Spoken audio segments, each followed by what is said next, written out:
नमस्कार दोस्तों, स्वागत है आपका स्टडी फॉर सिविल सर्विसेज में। यदि स्टडी फॉर सिविल सर्विसेज के छात्र हैं तो ये वाला टेलीग्राम जरूर ज्वाइन करके रखिए। यूट्यूब चैनल में हमारे साथ है तो भी ये वाला टेलीग्राम ज्वाइन करना बहुत ज्यादा जरूरी है। सारे नोटिफिकेशन, सारे अपडेट, सारे मोस्ट इंपोर्टेंट पिक्स, सारा रिवीजन सब कुछ यहाँ पे बताया जाता है। टेस्ट को ध्यान से अटेम्प्ट करिए और बताइए कितना स्कोर आपने किया है, कितने सही किए हैं टोटल क्वेश्चन में से। सभी लोग अपना अपना स्कोर जरूर कमेंट करिए। दोस्तों, मध्य प्रदेश पीसीएस का प्रीलिम्स एग्जामिनेशन नजदीक आ गया है और उसके लिए हम लोग प्रैक्टिस कर रहे थे। 3 मॉक टेस्ट पेपर हमने हल किए थे और वीडियोस आपने देखे हैं। ये चौथा वीडियो है इस सीरीज का। तो आइए शुरू करते हैं। इसमें 100 प्रश्न है टोटल और सभी एमसीक्यूज हैं। बाइलिंगुअल फॉर्मेट इनका है। पुराना ढर रहा है लेकिन प्रश्न नए हैं। देखिए, अगर आपको पेड कोर्सेज ज्वाइन करने हैं तो ये पोस्टर आपके लिए बना हुआ है। यहाँ नंबर दिए हैं, आप कॉन्टैक्ट कर लीजिएगा। और चलिए देखते हैं प्रश्न नंबर 1 को। इसमें ये कहा जा रहा है कि निम्नलिखित कथनों पर विचार कीजिए। तो मंदसौर का जो किला है वो शिवना नदी के तट पर स्थित है और मंदसौर का किला मध्य प्रदेश के विदिशा में स्थित है। ये 2 चीजें यहाँ पर दी हुई हैं। इसमें से आपको करेक्ट स्टेटमेंट चूज करना है। देखकर बताइएगा कि इसमें से करेक्ट कौन सा है। प्रश्न पूरा आपने देखा और इसका जो करेक्ट आंसर है वो हो जाएगा ए वाला। इसमें सिर्फ पहला ही सही है, जो पहला स्टेटमेंट दिया है वही सही है। दूसरा वाला बिल्कुल गलत है, इसलिए गलत हो जाता है। देखिए, मंदसौर का किला, जिसे कि दशपुर का किला भी कहा जाता है, ये शिवना के तट पर है और इसकी लोकेशन मंदसौर जिला है और यहाँ दिया है विदिशा, इसीलिए दूसरा वाला गलत है। कला के क्षेत्र में इसका काफी योगदान है, मतलब वास्तुकला के लिए इसको जाना जाता है। इसका निर्माण होशंग शाह घोरी के द्वारा करवाया गया था और इसका मुख्य रूप से जो कनेक्शन है वो मांडू के शासकों से है। इसे आप देख रहे हैं। इसके बाद अगले प्रश्न को देखते हैं। प्रश्न संख्या 2। एक शुंग राजा का नाम आपको पता करना है और वो कौन था जिसका कि पुत्र अग्निमित्र था। मतलब यहाँ पे पूछा गया है कि अग्निमित्र किसका बेटा था, जो कि विदिशा का राजा था और ये शुंग रूलर भी था। तो ये सुजयस्थ था, वसुज्येष्ठ था, पुष्यमित्र था या वसुमित्र था। शुंग डायनेस्टी, इसकी नींव रखने वाला पुष्यमित्र शुंग था और यहीं से ये शुरुआत होती है। अब आपको ये बताना है कि अग्निमित्र इसमें से किसका पुत्र था। तो आप जानते हैं कि ये जगजाहिर बात है, पुष्यमित्र शुंग का बेटा था और कालिदास की जो रचना है मालविका अग्निमित्र, उसमें मालविका और अग्निमित्र की कहानी मिलती है। इसके बाद प्रश्न संख्या 3 को देखिए। बंजारा जनजाति के द्वारा किस बोली को गोवारी कहा जाता है। बंजारा जनजाति की जो बोली है उसको गोवारी करके संबोधित करते हैं। तो असल में उस भाषा का नाम क्या है? ये बंजारी भाषा है। इसकी जो बोली का नाम है वो बंजारी है। इसमें बहुत सारे गीत और जो काव्य हैं वो रचित किए गए हैं। इसे आपने देखा। इसके बाद आगे बढ़ते हैं। यहाँ देखिए 2 स्टेटमेंट दिए हैं बालकृष्ण शर्मा नवीन जी के बारे में। तो पहले वाले में कहा गया है कि पद्म भूषण से इनको सम्मानित किया गया था और दूसरे वाले में कहा गया कि कुमकुम और राशि रेखा नाम की जो कविताएं हैं उसके ये पोएट होते हैं, मतलब कविता लिखते हैं, तो कवि होते हैं। आपको ये बताना है कि इसमें से गलत क्या है। जो 2 स्टेटमेंट है उसमें से गलत कौन सा है ये चूज करना है। देख लीजिए। और इसका जो करेक्ट आंसर है वो डी हो जाएगा, ना तो पहला ना ही दूसरा। दोनों इसमें सही है, तो गलत कुछ भी नहीं है। बालकृष्ण शर्मा जी जो है, इनका जन्म 8 दिसंबर 1897 में होता है और 1960 में इनकी मृत्यु हो जाती है और 1960 में ही इन्हें पद्म भूषण सम्मान से भी नवाजा जाता है। ये कुछ चीज़ें हैं। और ये प्रथम लोकसभा के सदस्य थे और कानपुर निर्वाचन क्षेत्र से ये लीड कर रहे थे। 1957 में, मतलब 1957 से इनका जो कार्यकाल है वो शुरू होता है और अपनी मृत्यु तक ये राज्यसभा के सदस्य रहते हैं। ऐसी इनकी हैसियत थी। तो डी वाला इसका हो जाएगा। अगले प्रश्न को देखते हैं। प्रश्न संख्या 5। यहाँ ये बताना है आपको कि इसमें से कौन सा सही ढंग से मेल नहीं खाता है। तो एक तरफ फेयर्स के नाम दिए हैं और दूसरी तरफ उसका वेन्यू दिया है। तो आलामी तबलीगी इंजिमा जो है इसका वेन्यू दिया है भोपाल। इसके बाद हीरा भूमिया जो है, इसकी जो लोकेशन दी है वो ग्वालियर है। पीर बुधना है, इसकी लोकेशन है शिवपुरी और गुरुचरण इसकी लोकेशन दी है विदिशा। ये असल में गौचरण है, ठीक है, ये गौचरण है, तो इसकी लोकेशन विदिशा दी है। आप बताइए इसमें से गलत कौन सा है। 3 जो है वो करेक्टली मैच है, एक गलत है और वो है डी वाला। गौचरण मेला ये उत्तर प्रदेश का है और इसकी जो लोकेशन है वो ब्रज क्षेत्र है। मथुरा में इसका आयोजन होता है। कार्तिक महीना जो आता है, यानी अक्टूबर और नवंबर की शुरुआती मौसम जो होते हैं, तो उसमें 8वें दिन यानी जो अष्टमी तिथि होती है उसमें इसका आयोजन किया जाता है और इसे गोपाष्टमी भी कहा जाता है। ठीक है, गाय की पूजा की जाती है। इसके बाद आगे बढ़ते हैं। प्रश्न संख्या 6 को देखिए। प्रभंजन हस्तिन, इसका संबंध किस डायनेस्टी से है ये बताना है आपको। तो वाकाटक डायनेस्टी से ये जुड़ा है, परिव्राजक से जुड़ा है या शरभपुरिया डायनेस्टी से जुड़ा है या किसी से नहीं जुड़ा है। तो आप जानते हैं कि परिव्राजक डायनेस्टी से जुड़ा हुआ है। जो परिव्राजक डायनेस्टी थी उनसे इनका संबंध है। इसके बाद आगे बढ़ते हैं, अगले प्रश्न को देखते हैं। प्रश्न संख्या 7। हरि सिंह गौर, इन्होंने, ये महान स्वतंत्रता सेनानी थे, इन्होंने किस चीज का पुरजोर विरोध किया था। तो डॉक्ट्राइन ऑफ लैप्स का विरोध किया था या फर्स्ट वार ऑफ इंडिपेंडेंस यानी जो पहला स्वतंत्रता संग्राम था उसका इन्होंने विरोध किया था या अंग्रेजी शिक्षा प्रणाली को ये विरोध कर रहे थे या ऑल इंडिया मुस्लिम लीग के ये विरोधी थे। आपको बताना यह है कि ये प्रोटेस्ट किस चीज का कर रहे थे। और इसमें अगर देखा जाए तो सी वाला हो जाएगा, जो अंग्रेजी शिक्षा प्रणाली थी उसी का ये विरोध कर रहे थे। हरि सिंह गौर, इनका जन्म होता है 26 नवंबर की तारीख थी 1870 के आसपास और उसके बाद 25 दिसंबर 1949 तक इनका पूरा जो समय है वो चलता है, मतलब यहाँ पे इनकी मृत्यु हो जाती है। इनका जन्म मध्य प्रदेश के सागर जिले में हुआ था। ये बहुत प्रतिष्ठित वकील थे, उसके अलावा न्यायाधीश थे, शिक्षाविद थे, समाज सुधारक थे, कवि थे, उपन्यासकार थे। बहुआयामी प्रतिभा इनकी थी, मतलब पेशे से ये वकील थे। और 1904 में जो अंग्रेजी शिक्षा का प्रणाली वाला सिस्टम आता है उसका ये कड़ा विरोध करते हैं, ये आपने देखा। उसके बाद 9 जुलाई को, यानी 9 जुलाई 1925 को इन्हें सर की उपाधि से सम्मानित किया जाता है। ये कुछ चीजें हैं। तो इसका जो करेक्ट आंसर है वो सी वाला हो जाएगा। प्रश्न संख्या 8 को देखते हैं। यहाँ ये कहा गया कि निम्नलिखित कथनों पर विचार कीजिए। तो भारतीय कविता के क्षेत्र में कबीर सम्मान दिया जाता है। मैथिली शरण गुप्त पुरस्कार जो है ये हिंदी कविता और उत्कृष्ट साहित्य के लिए दिया जाता है। लता मंगेशकर पुरस्कार ये गायन के क्षेत्र में दिया जाता है और कुमार गंधर्व पुरस्कार ये युवा शास्त्रीय संगीत के क्षेत्र में दिया जाता है। इस प्रकार से ये कुछ स्टेटमेंट है, आपको इसमें से जो इनकरेक्ट स्टेटमेंट है वो चूज करना है, यानी गलत की तलाश करनी है। तो जरा देखकर बताइए कि इसमें से गलत कौन सा है। पूरा प्रश्न, पूरे स्टेटमेंट आप देख रहे हैं। तो इसका जो सही आंसर है वो डी हो जाएगा। डी का मतलब ये है कि केवल तीसरा वाला जो है वो गलत है। तीसरा मतलब ये लता मंगेशकर अवार्ड जो है ये फील्ड ऑफ सिंगिंग के क्षेत्र में दिया जाता है। लता मंगेशकर पुरस्कार एक राष्ट्रीय स्तर का पुरस्कार है जो कि संगीत के क्षेत्र में अभिन्न योगदान के लिए दिया जाता है। संगीत के क्षेत्र में अभिन्न योगदान के लिए दिया जाता है, न कि सिंगिंग के क्षेत्र में। ठीक है, और बाकी सब सही है। मतलब इसमें अगर आप सिंगिंग कहेंगे तो संगीत का एक सिर्फ क्षेत्र हो जाएगा, एक दायरा हो जाएगा, पूरा संगीत उसके अंतर्गत नहीं आएगा। इसीलिए जो इसका तीसरा वाला है वो गलत है और बाकी सब सही है। आगे चलते हैं। मध्य प्रदेश सरकार ने 1984 में ये जो पुरस्कार है इसकी शुरुआत की थी। इसके बाद प्रश्न संख्या 9 में ये कहा गया है कि रविंद्र कविता कन्नन ये किसकी साहित्यिक कृति है, मतलब ये किसका लिटरेरी वर्क है, आपको चूज करना है। ये सूर्यकांत त्रिपाठी जी के द्वारा लिखा गया है, मैथिली शरण गुप्त का है, रविंद्रनाथ टैगोर का है या सुमित्रानंदन पंत का है, किसकी रचना है बताइए। तो इसमें अगर देखा जाए तो ये ए वाला होगा, सूर्यकांत त्रिपाठी। रविंद्र कविता कन्नन ये जो है ये सूर्यकांत त्रिपाठी निराला जी के द्वारा लिखा गया है और ये एक भारतीय कवि थे, उपन्यासकार थे, निबंधकार थे और कई सारे चित्र भी बनाए थे इन्होंने।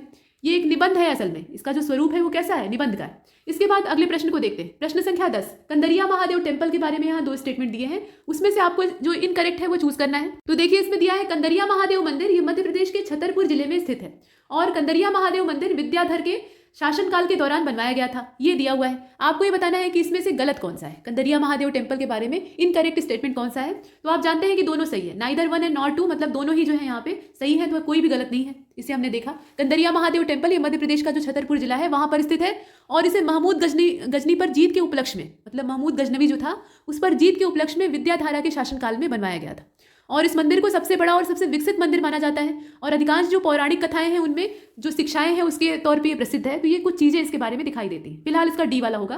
प्रश्न संख्या 11 को देखिए। कथक नृत्य, कथक नृत्य के बारे में इसमें से कौन सा कथन सत्य है उस पर आपको विचार करना है, सही कथन की तलाश करनी है। तो कथक शब्द का मतलब होता है कथा, यानी कथा कहानी से इसका संबंध है। और इसके बाद अवध के आखिरी नवाब वाजिद अली शाह ने भाव यानी मनोभाव और भावनाओं की अभिव्यक्ति पर अपने जोरदार लहजे से लखनऊ घराने की स्थापना की थी और कथक संगीत नाटक अकादमी द्वारा मान्यता प्राप्त एक भारतीय शास्त्रीय नृत्य के 9 प्रमुख रूपों में से एक है। जो शास्त्रीय संगीत और नृत्य है उसके कई सारे प्रकार हैं, तो उसमें से कथक को गिना जाता है। आप ये बताइए कि इसमें से सही कौन सा है। कथक के बारे में जो स्टेटमेंट दिए हैं परफेक्ट कौन सा है, जरा देख लीजिएगा। तो देखिए इसका जो करेक्ट आंसर है वो हो जाएगा सी वाला, यानी पहला और दूसरा तो इसमें सही है, पहला सही है दूसरा सही है, लेकिन तीसरा वाला सही नहीं है। संगीत नाटक अकादमी ये 8 शास्त्रीय जो नृत्य है उनको मान्यता देती है। उसमें भरतनाट्यम का नाम आता है, कथक का नाम आता है, कुचिपुड़ी है, ओडिसी है, कथकली है, सतरिया है। कथकली अलग है, ध्यान दीजिएगा, और कथक अलग है। इसके अलावा सतरिया है, मणिपुरी है और मोहिनी अट्टम है। ये जो 8 नृत्य है इनको यहाँ पे साहित्य अकादमी के द्वारा मान्यता दी गई है और यहाँ पर कितना दिया है, 9 दिया है। इसी वजह से ये गलत हो जाता है और बाकी दोनों सही। आगे बढ़ते हैं, अगले प्रश्न को देखते हैं। प्रश्न संख्या 12 को देखिए। प्रश्न संख्या 12 में ये कहा गया कि सूची 1 के साथ सूची 2 का मिलान कीजिए और नीचे जो कोड दिए हैं उससे इसे मैच कराइए। तो सिंधु घाटी सभ्यता के जो स्थल है वो सूची 1 में दिए हैं और रिलेटेड रिवर्स के नाम जो है वो लिस्ट 2 में यानी सूची 2 में दिए हुए हैं। कालीबंगा, मांडा, आलमगीरपुर और भगवानपुर ये लोकेशन है और घग्गर नदी है, चिनाब है, हिंडन है और सरस्वती है। इसे मिलाकर देखिए कौन सा किससे मिलेगा, अच्छे से देख लीजिएगा। और इसका जो सही कनेक्शन है वो सी वाले से बैठता है, यानी पहला दूसरा तीसरा चौथा ये पहले से ही मैच है, इसमें हिलाने डुलाने की आवश्यकता नहीं थी। इसका सी वाला सही है, यानी कालीबंगा घग्गर, मंडा जो है वो चिनाब, उसके बाद आलमगीरपुर, हिंडन और जो भगवानपुर आपको दिखाई दे रहा है ये सरस्वती। इस प्रकार से इसे मिलाएंगे। आगे बढ़ते हैं प्रश्न संख्या 13 की ओर। निम्नलिखित में से कौन सा कथन लोधी डायनेस्टी से जुड़ा हुआ नहीं है। तो लोधी वंश की स्थापना बहलोल लोधी ने 1451 ईस्वी में की थी। 1504 ईस्वी में सिकंदर लोधी ने राजस्थान के शासकों पर नियंत्रण के लिए यमुना नदी के किनारे आगरा नाम का एक नया शहर बसाया और इसे अपनी राजधानी बनाया। ये काम किसका था, सिकंदर लोधी का। डेट भी देख लीजिएगा। उसके बाद 1519 में महाराणा सांगा और इब्राहिम लोधी के बीच में खातोली का युद्ध होता है और इस युद्ध में इब्राहिम लोधी हार जाता है। और उसके बाद सिकंदर लोधी ने अनाज जो था, मतलब जितने भी अन्न के दाने होते थे उन पर जकात नाम का कर जो था उसको समाप्त कर दिया था। तो आपको ये बताना है कि इसमें से इनकरेक्ट यानी not related to Lodi dynasty वो स्टेटमेंट कौन सा है। प्रश्न आपने देखा और इसका जो करेक्ट आंसर है वो सी वाला हो जाएगा, जिसमें कहा गया है कि 1519 में राणा सांगा और इब्राहिम लोधी के बीच में खातोली का युद्ध होता है। 1518 में होता है। ये जो डेट है ये 1518 होगी, न कि 1519। और इसमें इब्राहिम लोधी हार जाता है। लोधी वंश एक अफगान राजवंश था, इसीलिए कहा जाता है कि शेरशाह सूरी का जो वंश था वो द्वितीय अफगान वंश था। तो पहला कौन था, ये लोधी डायनेस्टी थी। 1451 से लेकर 1526 तक इनका दौर रहता है, मतलब बहलोल लोधी के द्वारा स्थापना की जाती है और इब्राहिम लोधी इसका अंतिम शासक रहता है। इसके बाद तब मुगल वंश की नींव पड़ती है। ये आपने देखा। इसके बाद आगे बढ़ते हैं, अगले प्रश्न को देखते हैं। प्रश्न संख्या 14, 1857 के विद्रोह के समय किस शहर को आपातकालीन मुख्यालय बनाया गया था, यानी इमरजेंसी हेडक्वार्टर के तौर पे किसे डेवलप किया गया था? ये लखनऊ था, कलकत्ता था, दिल्ली था या इलाहाबाद था? इसमें से कौन सा शहर था? तो इसे अगर देखा जाए तो इसका जो करेक्ट आंसर है वो डी वाला हो जाएगा। इलाहाबाद को इस तौर पे बनाया गया था। तत्कालीन जो गवर्नर जनरल था कैनिंग, उसने 1857 के रिवॉल्ट के टाइम में इलाहाबाद को अपना आपातकालीन हेडक्वार्टर बना लिया था। और 1857 का जो विद्रोह था उसके दौरान जॉन कैनिंग, इनका पूरा नाम था चार्ल्स जॉन कैनिंग, ये भारत के गवर्नर जनरल थे। और ईस्ट इंडिया के जो क्राउन का हस्तांतरण यहाँ पे होता है, मतलब ईस्ट इंडिया कंपनी से सत्ता क्राउन के हाथ में चली जाती है, उसके ये प्रत्यक्षदर्शी थे। और ये भारत के पहले वायसराय भी चुने जाते हैं। ये आपने देखा। तो फिलहाल इसकी जो इमरजेंसी हेडक्वार्टर वाली स्थिति है वो इलाहाबाद की। प्रश्न संख्या 15 को देखिए। यह योजना उस समय की परिस्थितियों के परिप्रेक्ष्य में सबसे उत्कृष्ट योजना थी। इसमें ऐसे बीज थे जिनसे कि दुख की मारी भारत भूमि को यातना से मुक्ति प्राप्त हो सकती थी। कैबिनेट मिशन 1946 के संदर्भ में ये जो कथन है ये किसका है? मतलब ये जो योजना है ये कौन सी योजना है? कैबिनेट मिशन 1946 वाला है। अब ये कहा किसने? तो भीमराव अम्बेडकर का कथन है, महात्मा गांधी का कथन है, पटेल का कथन है या फिर अब्दुल कलाम आजाद का कथन है? इसमें से किसका नाम होगा? तो इसमें अगर आप देखें तो बी वाला होगा, महात्मा गांधी का ये कथन है। महात्मा गांधी ने कहा था कि यह योजना उस समय की परिस्थितियों में सबसे उत्कृष्ट योजना के तौर पर देखी गई। और कैबिनेट मिशन एक उच्च क्षमता वाला मिशन था जो कि फरवरी 1946 में इटली सरकार यानी जो ब्रिटिश प्रधानमंत्री थे उनके द्वारा भारत भेजा गया था। इसमें जो सदस्य थे उनके नाम आप जानते ही हैं, पैथिक लॉरेंस हैं, स्टैफर्ड क्रिप्स हैं और एवी अलेक्जेंडर हैं। ये सब आपने देखा। और इसका उद्देश्य क्या था? कैबिनेट मिशन क्यों आया था? तो इसका उद्देश्य था भारतीय नेतृत्व में सत्ता का हस्तांतरण, मतलब ब्रिटेन के हाथ से सत्ता अब भारतीयों को सौंपना, ये इसका उद्देश्य था। तो इसका बी वाला सही होगा, महात्मा गांधी। इसके बाद प्रश्न संख्या 16 को देखिए। निम्नलिखित में से कौन सा क्रिप्स मिशन की प्रमुख शर्तों में से एक नहीं था? तो भारतीयों को अपना संविधान निर्माण करने का अधिकार दिया जाएगा। नया संविधान बनेगा उसको न स्वीकार करने वाले प्रांतों को अलग संविधान बनाने की आज्ञा होगी। द्वितीय विश्व युद्ध के बाद भारत को स्वतंत्र राष्ट्र का दर्जा दिया जाएगा। और द्वितीय विश्व युद्ध के दौरान ब्रिटिश वायसराय की एक नए कार्यकारी परिषद का गठन किया जाएगा जिसमें कि भारतीय जनता के प्रमुख वर्गों के जितने भी रिप्रेजेंटेटिव होंगे वो शामिल होंगे। लेकिन रक्षा मंत्रालय है वो ब्रिटिश नेतृत्व के पास होगा, ऐसा इसमें कहा गया। तो आपको ये बताना है कि जो 16वां प्रश्न था इसमें कौन सा क्रिप्स मिशन से संबंध नहीं रखता है। इसमें से 3 जो है वो संबंध रखते हैं और जो चौथा है वो संबंध नहीं रखता है। तो इसे अगर आप ध्यान से देखें तो इसका जो सी वाला है, India will be given the status of an independent state after the second world war, यही तो समस्या की जड़ थी। ऐसा कोई स्पष्ट वादा नहीं किया गया था और यही कारण था कि क्रिप्स मिशन असफल रह जाता है। इसे आपने देखा। आगे बढ़ते हैं। प्रश्न संख्या 17 को देखिएगा। भारत में बौद्ध धर्म के संदर्भ में कुछ कथन दिए हैं। तो पहले वाले में कहा गया कि इसने समाज में महिलाओं और शूद्रों के उत्थान का प्रयास किया, मतलब उन्हें प्रमोट करने का प्रयास किया। बौद्ध धर्म ने पाली और अन्य जो स्थानीय भाषाएं थी उनमें साहित्य के विकास को योगदान दिया। और जो अहिंसा का कॉन्सेप्ट है उसको यहाँ पे चीफ कॉन्ट्रीब्यूशन में रखा गया। इसके साथ साथ ये कहा गया कि ब्राह्मणवाद के पुनरुत्थान और भगवतीवाद के उदय के तौर पे बौद्ध धर्म की लोकप्रियता में गिरावट आती है। मतलब एक बार फिर से जो ब्राह्मणिज्म है वो उठकर खड़ा होने लगता है तो बौद्ध धर्म हतोत्साहित होने लगता है। आपको ये बताना है कि इसमें से करेक्ट स्टेटमेंट कौन सा है जो कि बुद्धिज्म से जुड़ा हुआ है। इसे अगर आप ध्यान से देखें तो इसमें जितने भी स्टेटमेंट हैं वो सभी सही दिखाई देते हैं और इसीलिए हम जो ऑल वाला ऑप्शन है उसको चूज करते हैं। जितने हैं वो सही हैं। बौद्ध धर्म के भारत से पैर समेटने का एक कारण शंकराचार्य का उठकर खड़ा होना था, जिन्होंने कि ब्राह्मणवादी जो वैदिक धर्म है, सनातन धर्म है, उसको एक बार फिर से स्थापित किया और भारत के 4 कोनों पर 4 मठों की स्थापना की। हालांकि बाहरी आक्रमण भी उत्तरदायी थे, जैसे हूणों का आक्रमण, उससे भी बौद्ध धर्म को अच्छा खासा नुकसान पहुंचता है। और दूसरी चीज, यहाँ जो आश्रय देने वाले रजवाड़े रहते हैं वो भी छिन्न भिन्न हो जाते हैं। तो ये राजाओं द्वारा पोषित धर्म था, ये आप जानते ही हैं। तो जब राजा ही नहीं रहेंगे तो ये बेकार हो जाएगा। ये सब कुछ चीजें हैं, तो इसके जितने भी हैं वो सब सही। इसके बाद प्रश्न संख्या 18 को देखिए। Landmark in Indian constitution and national development, ये एक पुस्तक का नाम है। तो इसके लेखक कौन है? ये GN नटसन है या गुरमुख निहाल सिंह है या केसरी सिंह है या मोहम्मद इकबाल है? Who wrote the book landmarks in Indian constitutional and national development? इसके ऑथर कौन है बताइए। तो इसका जो करेक्ट आंसर है वो हो जाएगा गुरमुख निहाल सिंह, ये इसके लेखक होते हैं। बी वाला ऑप्शन इसका सही होगा। और राष्ट्रीय विकास में मील का पत्थर, मतलब इसका जो हिंदी नाम है या हिंदी रूपांतरण है उसमें से भारतीय संवैधानिक और राष्ट्रीय विकास में मील के पत्थर इसके तौर पर देखा जाता है। ये आपने देखा। इसके बाद आगे बढ़ते हैं, अगले प्रश्न को देखते हैं। प्रश्न संख्या 19, जैन धर्म के बारे में यहाँ 2 स्टेटमेंट दिए हुए हैं। पहले वाले में कहा जा रहा है कि जैन शब्द जो है ये हिंदी भाषा के शब्द जिन से बना हुआ है और इसका अर्थ होता है विजेता। जैन संस्थापकों को तीर्थंकर जबकि जैन महात्माओं को निर्ग्रंथ कहा जाता है। मतलब जो जैन फाउंडर्स हैं उनको तीर्थंकर कहा जाता है और जो जैन महात्मा है उनको निर्ग्रंथ कहा जाता है। तो आपको ये बताना है कि इसमें से कौन सा गलत है। जो रॉन्ग स्टेटमेंट है वही आपको चूज करना है। और आप जानते हैं कि इसमें गलत कौन सा है। इसका जो ए वाला है वही गलत है, जिसमें कि कहा गया है कि हिंदी भाषा का शब्द है जिन और उसका अर्थ होता है विजेता, जहां से कि ये जैन शब्द उद्गृत हुआ है। ये जो शब्द है ये संस्कृत का है, हिंदी का नहीं है। संस्कृत भाषा का शब्द है जिन, जिसका अर्थ होता है विजेता, उसी से बना हुआ है जैन। आगे बढ़ते हैं। जैन धर्म जो है ये 6वीं शताब्दी ईसा पूर्व में मुख्य रूप से सामने आता है। वैसे तो ये पहले से ही चल रहा था ऋषभदेव के जमाने से, लेकिन बाद में जब भगवान महावीर जो कि 24वें तीर्थंकर थे वो आते हैं तो इसे अच्छे से प्रोपिगेट करते हैं। इसके बाद 20वें नंबर के प्रश्न को देखिएगा। निम्नलिखित कथनों पर विचार कीजिए। धन्वंतरी विक्रमादित्य के नौरत्नों में से एक थे। जो नौरत्न उनके दरबार में थे उसमें से ये एक गिने जाते थे और ये वैद्य थे। फैजी अकबर के नौरत्नों में से एक थे। तो पहले नौरत्न और अष्ट दिग्गजों की परंपराएं थी। अब बताइए इसमें से सत्य कौन सा है। इसमें आपको जो करेक्ट स्टेटमेंट है वही चूज करना है।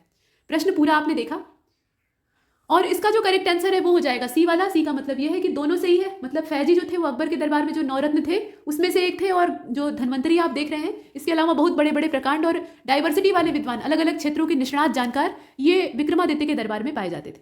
चंद्रगुप्त विक्रमादित्य यानी चंद्रगुप्त द्वितीय की बात हो रही है, गुप्त वंशीय शासक थे। इसके बाद आगे बढ़ते हैं। इसका सी वाला सही है। प्रश्न संख्या 21 को देखिए। तो इसमें कहा गया कि निम्नलिखित में से कौन सा सही ढंग से मेल नहीं खाता है। यहाँ पर मिट्टी का नाम दिया है, यहाँ पे रीजन का नाम दिया है। ब्लैक सॉइल है मालवा रीजन, एलुवियल सॉइल है नॉर्दर्न एमपी का जो रीजन है वहाँ पे, लेटेराइट जो है ये हाईलैंड वाले रीजन में पाई जाती है और रेड और येलो सॉइल जो है ये फ्लड प्लेन्स वाले जो रीजन होते हैं वहाँ पर पाई जाती है, यानी बाढ़ के जो मैदान होते हैं वहाँ पर मिलती है। तो आप बताइए इसमें से गलत क्या है। देखिए अगर देखा जाए तो डी वाला इसका हो जाएगा। डी का मतलब यह है कि रेड और येलो सॉइल जो है ये फ्लड प्लेन वाला जो रीजन होता है वहां पर पाई जाती है, ये गलत है। ज्यादातर ये मध्य प्रदेश राज्य और बुंदेलखंड और बघेलखंड के क्षेत्रों में पाई जाती है। यहाँ पे फेरिक ऑक्साइड की ज्यादा बहुतायत होती है, इस वजह से ये लाल रंग की दिखाई देती है और इसकी उर्वरता का स्तर काफी कम होता है। नाइट्रोजन और ह्यूमस इसमें कम मात्रा में मिलता है इस वजह से।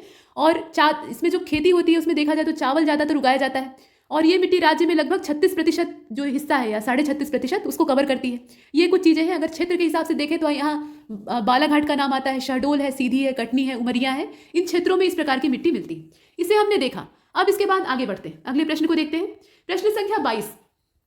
प्रशासनिक नियंत्रण के आधार पर वनों के वर्गीकरण के संदर्भ में कौन सा कथन सही है, यानी which of the following statement are correct with reference to classification of forest based on administrative control. अब नीचे कहा गया है कि protected forest are those forest where people living inside may cut tree in special condition with prior permission from the administration, यानी बहुत विशेष अनुमति के साथ वो किसी विशेष परिस्थिति में ही पेड़ को काट सकते हैं, ऐसा दिया है। उसके बाद जो सेकंड स्टेटमेंट है उसमें कहा जा रहा है कि in reserve forest movement, grazing and wood cutting are punishable offence, मतलब ये जो है ये दंडनीय अपराध है। मतलब ये अगर आप चराई करवा रहे हैं, पशुओं को चरा रहे हैं, पेड़ काट रहे हैं, ये सब चीज़ें यहाँ पे दंड योग्य हैं। आरक्षित वनों के बारे में बात हो रही है। और जो अनक्लासिफाइड फॉरेस्ट है वो इस प्रकार के होते हैं where grazing is allowed and forest में आल्सो बी कट, मतलब वहाँ पे चराई भी खुली छूट उसकी होती है और पेड़ भी आप काट सकते हैं। तो आपको ये बताना है कि संरक्षित, आरक्षित और अवर्गीकृत करके ये जो जंगलों के प्रकार दिए हैं, यानी प्रोटेक्टेड फॉरेस्ट है, रिजर्व फॉरेस्ट है और अनक्लासिफाइड फॉरेस्ट है, इनकी परिभाषा ठीक ठाक है अथवा नहीं। इसमें से आपको जो सही है वो चूज करना है। बताइए, प्रश्न पूरा आपके सामने है और इसका जो करेक्ट आंसर है वो डी हो जाएगा। इसमें जितने हैं वो सभी सत्य हैं। ये जितने भी वनों की वैरायटी और उनके बारे में लिखा हुआ है सब सही। आगे बढ़ते हैं, प्रश्न संख्या 23 को देखते हैं। यहाँ पर दो स्टेटमेंट है, उसमें से आपको सही की तलाश करनी है। तो मध्य प्रदेश के दक्षिण में, साउथ वाला जो पार्ट है, वहाँ पे बैतूल और छिंदवाड़ा जिलों में वार्षिक वर्षा का प्रतिशत जो स्तर है वो 125 से लेकर 150 सेंटीमीटर के बीच का है। और मध्य प्रदेश का जो उत्तर पूर्वी भाग है वहाँ पे औसत वार्षिक वर्षा 75 से 100 सेंटीमीटर के आसपास होती है। इसमें से आपको जो करेक्ट स्टेटमेंट है वो चूज करना है। बताइए करेक्ट कौन सा होगा।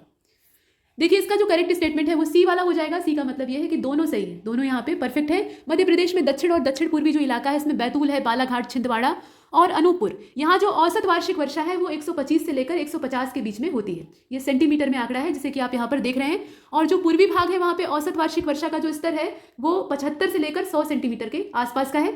और इसमें आने वाले जो क्षेत्र हैं उसमें रायसेन, सागर, दमोह, भोपाल, विदिशा, सीधी, ये सब आते हैं। आगे बढ़ते हैं, अगले प्रश्न को देखते हैं। प्रश्न संख्या 24। Consider the following statement. अब यहाँ पर एक्सप्रेस वे के बारे में कहा गया है कि ये 6 से 8 लेन नियंत्रित एक्सेस रोड नेटवर्क के हाईवे होते हैं जिसमें कि आधुनिक सुविधाएं जैसे कि रैंप है, ग्रेड सेपरेशन है, लेन डिवाइडर है और एलिवेटर सेक्शन, ये सब पाए जाते हैं। मतलब अत्याधुनिक सुविधाओं से ये लैस होते हैं। हाईवे रोडवेज को कहा जाने वाला एक सामान्य शब्द है जो कि महत्वपूर्ण शहरों और कस्बों को आपस में जोड़ने का काम करता है और आमतौर पर उच्च गति यातायात को प्रदान करने के लिए 4 लेन के साथ ये अपना क्रियान्वयन करवाता है। तो आप ये बताइए कि ये जो राजमार्गों के बारे में यहाँ कथन है, एक्सप्रेसवे और राजमार्ग मतलब जो सामान्य हाईवे हैं, इसमें से सत्य कौन सा है। यहाँ पर आपको सत्य नहीं बल्कि इनकरेक्ट यानी असत्य की तलाश करनी है। तो असत्य कौन सा है ये ढूंढिएगा। 2 ही स्टेटमेंट है, गलत की तलाश करनी है, देख लीजिए।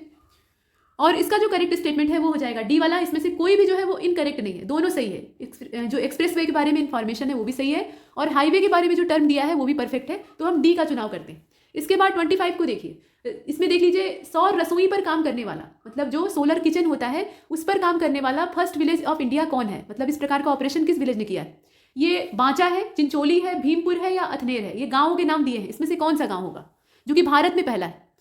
तो इसका अगर देखा जाए तो इसका ए वाला हो जाएगा, ये बांचा है। ठीक है, बांचा जो है ये मध्य प्रदेश के बैतूल जिले का एक गांव है जो कि भारत का पहला ऐसा गांव बन गया है जहां पर लकड़ी और चूल्हे का रसोई गैस के लिए लगभग कोई भी उपयोग नहीं होता है। और करीब 75% जो घर है वहाँ पे खाना पकाने की जो ज़रूरतें हैं उनको पूरा करने के लिए सौर ऊर्जा से चलने वाले स्टोव यूज़ किए जाते हैं। बड़ी बात है।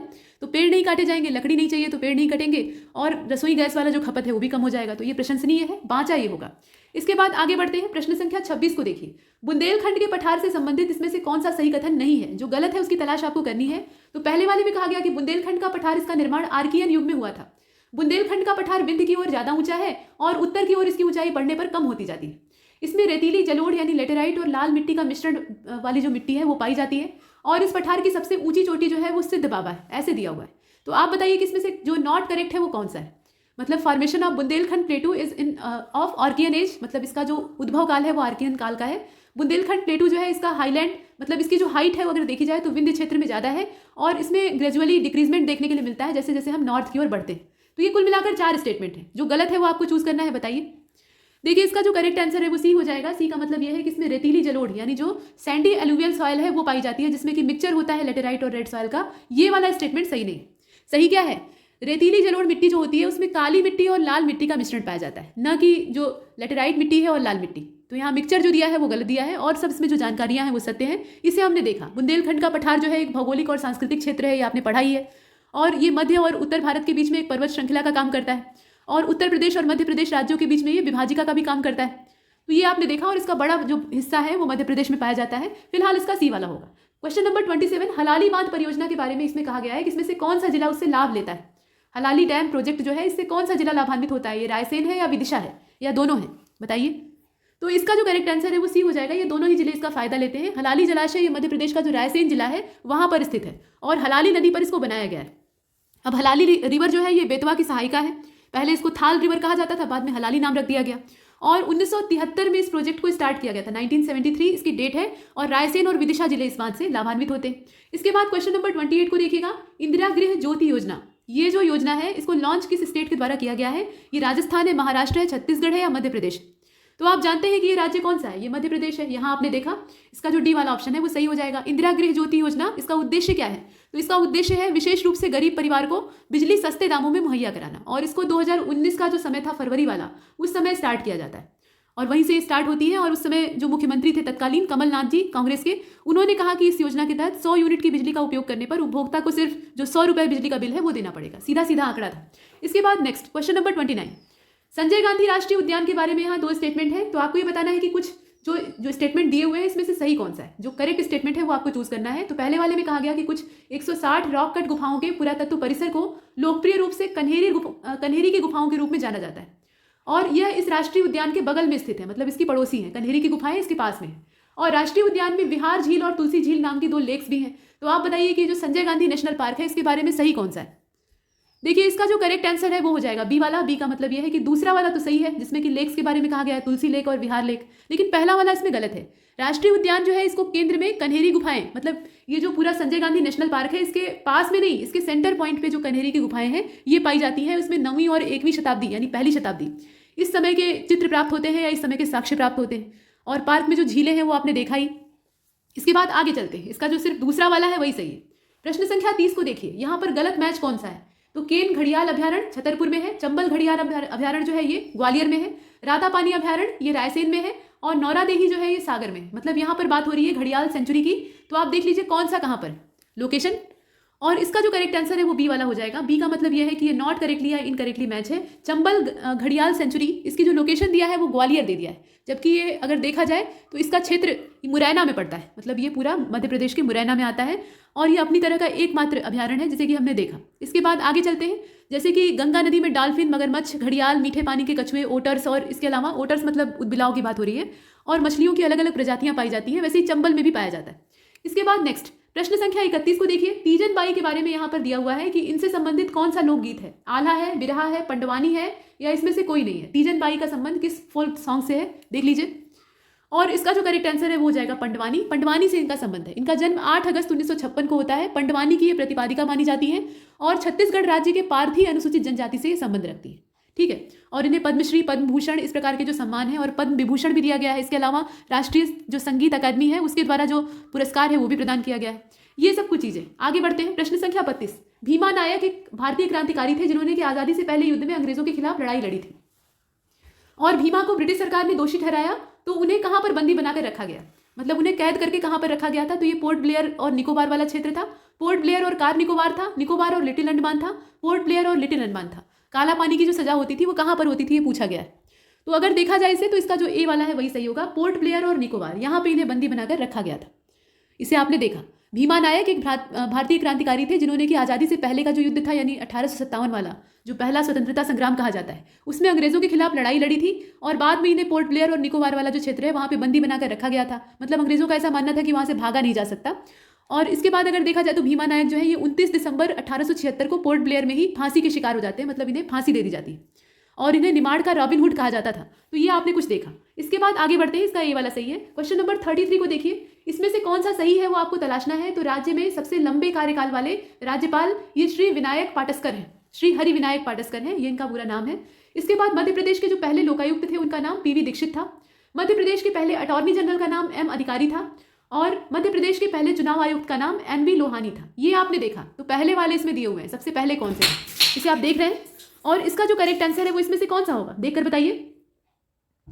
ये प्रश्न आपने देखा और इसका जो करेक्ट आंसर है क्वेश्चन नंबर 33 का वो वाला हो जाएगा डी वाला। डी का मतलब यह है कि सभी इसमें सत्य हैं, अर्थात लंबे कार्यकाल वाले जो मध्य प्रदेश के राज्यपाल यानी श्री हरि विनायक पाटस्कर थे ये सही दिया है और पीवी दीक्षित के बारे में भी सही है, एम अधिकारी के बारे में भी सही है और एनवी लोहानी के बारे में। तो इन्हें देखते रहिएगा, ये जानकारियां हैं और आवश्यक नहीं है कि एक साथ पूछी जाए, ये अलग अलग भी पूछी जा सकती।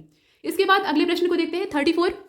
तो इसे आप देख लीजिए। जनगणना 2011 के संदर्भ में कुछ कथन दिए हैं, उस पर आपको विचार करना है। मध्य प्रदेश में 10 लाख से अधिक आबादी वाले शहर जो हैं वो इंदौर, भोपाल, जबलपुर और शहडोल हैं, ये शहरों के नाम हैं।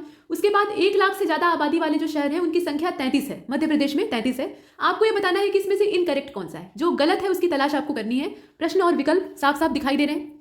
देखिए इसका जो करेक्ट आंसर है वो ए हो जाएगा। इसमें इनकरेक्ट केवल पहला वाला है जिसमें कहा गया है कि 10 लाख से ज्यादा आबादी वाले जो शहर है उसमें इंदौर, भोपाल, जबलपुर और शहडोल का नाम आता है, जबकि सही बात यह है कि इंदौर, भोपाल, जबलपुर और ग्वालियर का नाम आता है जो 10 लाख से ज्यादा आबादी को हैंडल करते हैं। तो इसका जो करेक्ट आंसर है वो ए वाला होगा। क्वेश्चन नंबर 35 को देखिए। मध्य प्रदेश का शहडोल जिला, इसमें कौन कौन से खनिज पाए जाते हैं ये आपको बताना है। तो जिलेवार भी खनिजों का वितरण देख लीजिएगा, जिप्सम, फेलस्पार, इसके अलावा चाइना क्ले यानी चीनी मिट्टी, सोना, कोयला, यूरेनियम, कौन कौन से खनिज यहाँ से मिलते हैं। बात हो रही है शहडोल की, इसे आपने देखा। तो इसका जो करेक्ट आंसर है वो डी हो जाएगा। ये सब कुछ यहाँ पाए जाते हैं कमोबेश, मतलब ऐसा नहीं कि सब बहुतायत ही मिले, कुछ जो है वो अल्प मात्रा में, कुछ बहुतायत पाए जाते हैं, इसे आपने देखा। इसके बाद आगे बढ़ते हैं। देखिए शहडोल जिला जो है ये पूर्व मध्य भारत में मध्य प्रदेश का एक हिस्सा है, मतलब एक जिला है, आप जानते ही हैं। और इसका पुराना नाम विराट के नाम पे मत्स्य राज्य था, मतलब शहडोल जिला जो था वो पहले मत्स्य राज्य या मत्स्य जनपद के अंतर्गत आता था। इसे आपने महाजनपद वाले क्षेत्र में भी पढ़ा होगा। और शहडोल का क्षेत्रफल जो है वो करीब 6205 स्क्वायर किलोमीटर और आबादी भी अच्छी खासी है, 10,66,063 के आसपास आबादी है। ये 2011 का जो सेंसस है उसके आधार पर बताया गया है। और शहडोल मध्य प्रदेश राज्य में अकेला यूरेनियम उत्पादक जिला है, ये एक बड़ी बात है। तो इसमें जितने हैं वो सभी सत्य हैं। आगे बढ़ते हैं। क्वेश्चन नंबर 36, 2 स्टेटमेंट है। इसमें कहा गया कि राष्ट्रीय राजमार्ग 27 ये मध्य प्रदेश के शिवपुरी और करेरा से होकर गुजरता है और राष्ट्रीय राजमार्ग 30 ये उत्तराखंड के सितारगंज और इब्राहिमपट्टनम आंध्र प्रदेश से मतलब जुड़ता है, दोनों को जोड़ने का काम करता है। उत्तराखंड का सितारगंज इसको जोड़ता किससे है, इब्राहिमपट्टनम से जोड़ता है जो कि आंध्र प्रदेश में है। तो आपको ये बताना है कि इसमें से गलत कौन सा है, यानी इनकरेक्ट स्टेटमेंट कौन सा है वो चूज करना है। देख लीजिए। देखिए इसका जो करेक्ट आंसर है वो डी हो जाएगा। ना तो पहला गलत है ना दूसरा गलत है, अर्थात दोनों सही है, कोई समस्या नहीं है। आगे बढ़ते हैं, अगले प्रश्न को देखते हैं। 37, लॉर्ड क्लाइव ने 1765 में भारत में पहली डाक प्रणाली की स्थापना की थी और वॉरेन हेस्टिंग्स ने 1775 में कलकत्ता में पहला डाकघर स्थापित किया था। तो आपको ये बताना है कि ये जो पोस्ट ऑफिस और पोस्ट डिपार्टमेंट की स्थापना की बात है इसमें से सही कौन सा है। प्रश्न आपने देखा और इसका जो करेक्ट आंसर है वो हो जाएगा इसमें से न तो पहला और न ही दूसरा, दोनों ही गलत हैं, अर्थात कोई भी सही नहीं है। इसमें अगर देखा जाए तो लॉर्ड क्लाइव ने 1766 में, या जो समय है वो 1765 दिया है। इस समय भारत में पहली डाक प्रणाली की स्थापना की थी और वॉरेन हेस्टिंग्स ने 1774 में कलकत्ता में डाकघर स्थापित किया था। यहाँ दिया है 1775 जबकि होना चाहिए 74। इसे आप देख रहे हैं, ठीक है। आगे बढ़ते हैं, अगले प्रश्न को देखते हैं। इसमें कहा गया, यहाँ देख लीजिए, एमपीएस वैन के बारे में कुछ कथन दिए हैं, उस पर आपको विचार करना है। तो 4 स्टेटमेंट है टोटल, 4 नहीं है बल्कि 2 ही है। पहले वाले स्टेटमेंट में कहा गया कि यह स्टेट वाइड एरिया नेटवर्क है, मतलब ये है क्या चीज, तो यह एक स्टेट वाइड एरिया नेटवर्क है जो कि सूचना और संचार प्रौद्योगिकी के माध्यम से मणिपुर राज्य में ई सरकार की पहल की जो गतिविधियां हो रही हैं उनको और गति प्रदान करता है। इसके बाद ये बोला गया कि यह वॉइस, डेटा और वीडियो सेवाओं के एकीकरण के लिए एक परिवर्तित नेटवर्क देता है और ब्लॉक स्तर और जिले स्तर पर कनेक्टिविटी देने के लिए इसे लागू किया जाता है। तो आपको ये बताना है कि इसमें से करेक्ट कौन सा है, सही कथन की तलाश करनी है। पूरा प्रश्न आप देख रहे हैं। देखिए इसका जो करेक्ट आंसर है वो हो जाएगा दूसरा वाला, इसमें सिर्फ दूसरा वाला ही सही है। बाकी जो पहला वाला है वो गलत है। मध्य प्रदेश सरकार ने सूचना और संचार प्रौद्योगिकी का जो क्षेत्र है उसके उपयोग के लिए या उसके उपयोग के माध्यम से राज्य में ई सरकार की पहल को बढ़ावा देने का काम किया है और उसमें और स्पीड देने के लिए ये जो स्टेट वाइड एरिया नेटवर्क है जिसे कि आप MPS वैन के तौर पे देखते हैं, इसकी इमेजिनेशन की गई। तो ये मध्य प्रदेश का है, न कि मणिपुर का, इसीलिए सिर्फ दूसरा सही है, पहला गलत है और हमने बी का चयन किया है। इसके बाद 39 को देखिए। मध्य प्रदेश विधानसभा सचिवालय के जो वर्तमान मुख्य सचिव हैं, यानी जो लेजिस्लेटिव असेंबली का सेक्रेटरीट है, उसमें जो यहाँ पे प्रिंसिपल सेक्रेटरी हैं वो कौन है, इनका नाम दिया हुआ है इकबाल सिंह बैंस हैं, या नीचे आप देख रहे हैं शिशिरकांत चौबे हैं, अब इसके नीचे आप देख रहे हैं अवधेश प्रताप सिंह है, या इसमें से कोई नहीं है। प्रश्न आपने देखा और इसका जो करेक्ट आंसर है वो हो जाएगा अवधेश प्रताप सिंह। ये वर्तमान में है मध्य प्रदेश के विधानसभा सचिवालय के प्रधान सचिव। और शिशिरकांत चौबे को अगर देखा जाए तो मध्य प्रदेश विधानसभा सचिवालय के वर्तमान सचिव थे, मतलब प्रधान सचिव और वर्तमान सचिव में फर्क है। उसके अलावा इकबाल सिंह बैंस जो है ये राज्य के वर्तमान मुख्य सचिव थे। इस प्रकार से आपने देखा। आगे चलते हैं, अगले प्रश्न को देखते हैं। इसका जो सी वाला ऑप्शन है वो सही। क्वेश्चन नंबर 40, मध्य प्रदेश राज्य पक्षी का वैज्ञानिक नाम क्या है? तो पहली चीज तो यह है कि मध्य प्रदेश का राज्य पक्षी है कौन? तो ये शाह बुलबुल या जो दूधराज है वही कहा जाता है। दूधराज की जो नर और मादा प्रजातियां होती हैं उनका रंग अलग अलग होता है। मतलब जो नर इसमें दूधराज होता है वो सफेद रंग का होता है और ज़्यादा सुंदर और लंबी पूंछ वाला होता है, और जो मादा होती है वो ऑरेंज कलर की होती है और उसकी पूंछ भी छोटी होती है। तो ये बुलबुल की ही एक प्रजाति है। फिलहाल इसका जो वैज्ञानिक नाम है वो आपको बताना है। बताइए कौन सा होगा। देखिए इसमें दिया हुआ है ग्रॉस एंटीगोने या टेरासिपोन पैराडिसी या पॉसे डोमेस्टिकस या फोनिकोप्टेसस रोसियस, इस प्रकार से नाम दिए हैं। तो इसका जो बी वाला है वही सही है। ये टेरासिपोन पैराडिसी है, जिसे कि आपने यहाँ देखा इंडियन पैराडाइज फ्लाई कैच इसको कहा जाता है, और ये मध्य प्रदेश का राज्य पक्षी है, जिसे कि आपने यहाँ देखा शाह बुलबुल इसको कहा जाता है, इसे आपने देखा। इसके अलावा अगर आप नीचे जो अन्य वैज्ञानिक नाम है उसको भी देखें, इसका बी वाला सही था, इसे आपने देखा। और शाह बुलबुल ये बुलबुल की प्रजाति है, ऐसे आप समझ सकते हैं। दूधराज इसको कहा जाता है। इसमें जो पासे डोमेस्टिकस है ये हाउस स्पैरो यानी गौरैया को कहा जाता है, उसका वैज्ञानिक नाम है, और ये बिहार का राज्य पक्षी है। जबकि जो ग्रस एंटीगोन आप पहले ऑप्शन के तौर पे देख रहे हैं वो यूपी का राज्य पक्षी है, जिसे कि क्रेन सारस कहा जाता है। ये सब है। और फ्लेमिंगो वाला जो ऑप्शन है वो फोनिकोप्टेरस वाला है, ये गुजरात का राज्य पक्षी है। इसका जो करेक्ट आंसर है वो बी हो जाएगा। 41 को देखते हैं। यहाँ पर दो स्टेटमेंट है, उसमें से आपको जो गलत कथन है उसका चुनाव करना है। पहले वाले में कहा गया कि गवर्नर के पास कार्यकारी, विधायी और वित्तीय तथा आपातकालीन न्यायिक शक्तियां ये सब कुछ होती हैं, जो कि भारत के राष्ट्रपति के अनुरूप कम या ज्यादा होती है। और एक राज्यपाल राज्य चुनाव आयुक्त की नियुक्ति करता है, लेकिन उसकी सेवा की शर्तों और कार्यकाल का जो निर्धारण है उसको ये नहीं करता है, ऐसा दिया हुआ है। तो आप बताइए कि राज्यपाल के बारे में इसमें जो स्टेटमेंट दिए हैं उसमें से इनकरेक्ट कौन सा है। इसे अगर आप देखें तो इसमें दोनों ही गलत है, कोई भी सही नहीं है, और इसीलिए हम सी का चयन करते हैं, बोथ फर्स्ट एंड सेकंड। एक राज्यपाल के पास जो कार्यकारी, विधायी और वित्तीय और न्यायिक शक्तियां होती हैं वो भारत के राष्ट्रपति के अनुरूप होती हैं। हालांकि उसके पास राष्ट्रपति की तरह कोई राजनयिक, सैन्य या आपातकालीन शक्तियां नहीं होती, और वह राज्य निर्वाचन आयुक्त की नियुक्ति करता है, सेवा और शर्तों तथा कार्यालय के कार्यकाल का भी निर्धारण करता है। तो इसमें कुछ भी तो सही नहीं है, इसीलिए हमने सी का चयन किया है। इसके बाद 42 को देखिए। मध्य प्रदेश का मुख्यमंत्री इनमें से कौन कौन रहा है? तो गोविंद नारायण सिंह है, श्याम चरण शुक्ला है और प्रकाश चंद्र सेठी है। इसमें से कौन कौन से थे? तो आप जानते हैं कि ये तीनों थे। तो पहला, दूसरा, तीसरा, इन्हें आपने देखा। मतलब गोविंद नारायण सिंह का जो समय है वो 1967 से लेकर 1969 का है, और श्याम चरण शुक्ला को अगर आप देखें तो 1969 से लेकर 1972। प्रकाश चंद्र सेठी को अगर देखा जाए तो ये 2 बार मध्य प्रदेश के मुख्यमंत्री रहे हैं, मतलब 1972 से लेकर, इसमें अगर देखा जाए तो 29 जनवरी 1972 से लेकर जो 22 मार्च 1972 यानी 1972 का समय था उसमें इनका कार्यकाल था, और उसके बाद फिर 23 मार्च 1972 से लेकर 23 दिसंबर 1975 तक इनका पूरा दौर चलता है। ये आपने देखा, मतलब ये 2 बार चुने जाते हैं। इसके बाद नेक्स्ट क्वेश्चन नंबर 43, यहाँ देखिए। Who has been advocate general of Madhya Pradesh up to 20 March 2020 March 2020 ऐसे दिया हुआ है। तो ये राजेंद्र तिवारी है, शशांक शेखर है, आरसी अग्रवाल है या पुरुषेंद्र कौशव है, इसमें नाम दिया है, आप देख लीजिए। तो देखिए इसका जो करेक्ट आंसर है वो बी हो जाएगा। ये शशांक शेखर है, जो कि उस समय विराजमान थे। मतलब 17 मई 2019 से लेकर 20 जो मार्च की तारीख है 2020 की, वहां तक ये एडवोकेट जनरल के पद पे प्रदेश में रहते हैं। इसके बाद अगले प्रश्न को देखते हैं। इसमें जो 44वें नंबर का प्रश्न उसे देख लीजिए। मध्य प्रदेश उच्च न्यायालय की इंदौर और ग्वालियर बेंच ये किस वर्ष में स्थायी की गई? 1964, 1966, 1968 या 1970? वो वर्ष कौन सा था? तो यहाँ अगर देखा जाए तो सी वाला ऑप्शन सही होगा, 1968। तारीख थी 28 नवंबर 1968, 28 नवंबर 1968 टू बी एग्जैक्ट। इस समय इसका पूरा जो अधिसूचना द्वारा पुनर्गठन अधिनियम होता है 1956 वाला, उसके तहत गठन किया जाता है, स्थापना की जाती है। इसे आपने देखा। अगले प्रश्न को देखिए 45। अनुच्छेद 243 के हिसाब से कौन सा प्रावधान गलत है? तो ग्राम सभा का अर्थ है एक निकाय जिसमें कि पंचायत के क्षेत्र के भीतर एक गांव से संबंधित जो मतदाता सूची होती है उसमें पंजीकृत व्यक्ति शामिल होते हैं, और मध्यवर्ती स्तर पर जो सार्वजनिक अधिसूचना है उसके द्वारा राज्य सरकार के द्वारा जो निर्दिष्ट गांव और जिला स्तर है उनके बीच में एक लेबल पाया जाता है। जनसंख्या का अर्थ ये होता है कि पिछली जनगणना में बताई गई जनसंख्या जिसके कि प्रासंगिक आंकड़े प्रकाशित किए गए हैं। और पंचायत का मतलब यह है कि ग्रामीण क्षेत्रों के लिए अनुच्छेद 243 के तहत स्वगठित स्वशासन की एक संस्था। तो आपको ये बताना है कि इसमें से गलत कौन सा है जो कि अनुच्छेद 243 को फॉलो नहीं करता है। इसका अगर देखा जाए तो बी वाला गलत है, जिसमें कहा गया कि मध्यवर्ती स्तर पर, जो मध्यवर्ती स्तर है उसका मतलब ये होता है कि सार्वजनिक अधिसूचना के द्वारा राज्य सरकार द्वारा निर्दिष्ट गांव और जिला स्तरों के बीच में एक स्तर है। असल में मध्यवर्ती स्तर जो है ये सार्वजनिक अधिसूचना के द्वारा राज्यपाल और निर्दिष्ट गांव और जिला स्तरों के बीच का एक लेवल होता है। तो यहाँ बीच की जो कंडीशन है वो गलत दी है, इसलिए हम बी का चयन करते हैं। और 46 की ओर चलते हैं। 26 जनवरी 2020 को मध्य प्रदेश सरकार ने संविधान की संप्रभुता के नाम पर विद्यालयों में संविधान की प्रस्तावना को प्रत्येक किस दिन पढ़ना अनिवार्य कर दिया। 7 दिन जो होते हैं उसमें से एक दिन इसे पढ़ना कंपलसरी है। वो कौन सा दिन है बताइए?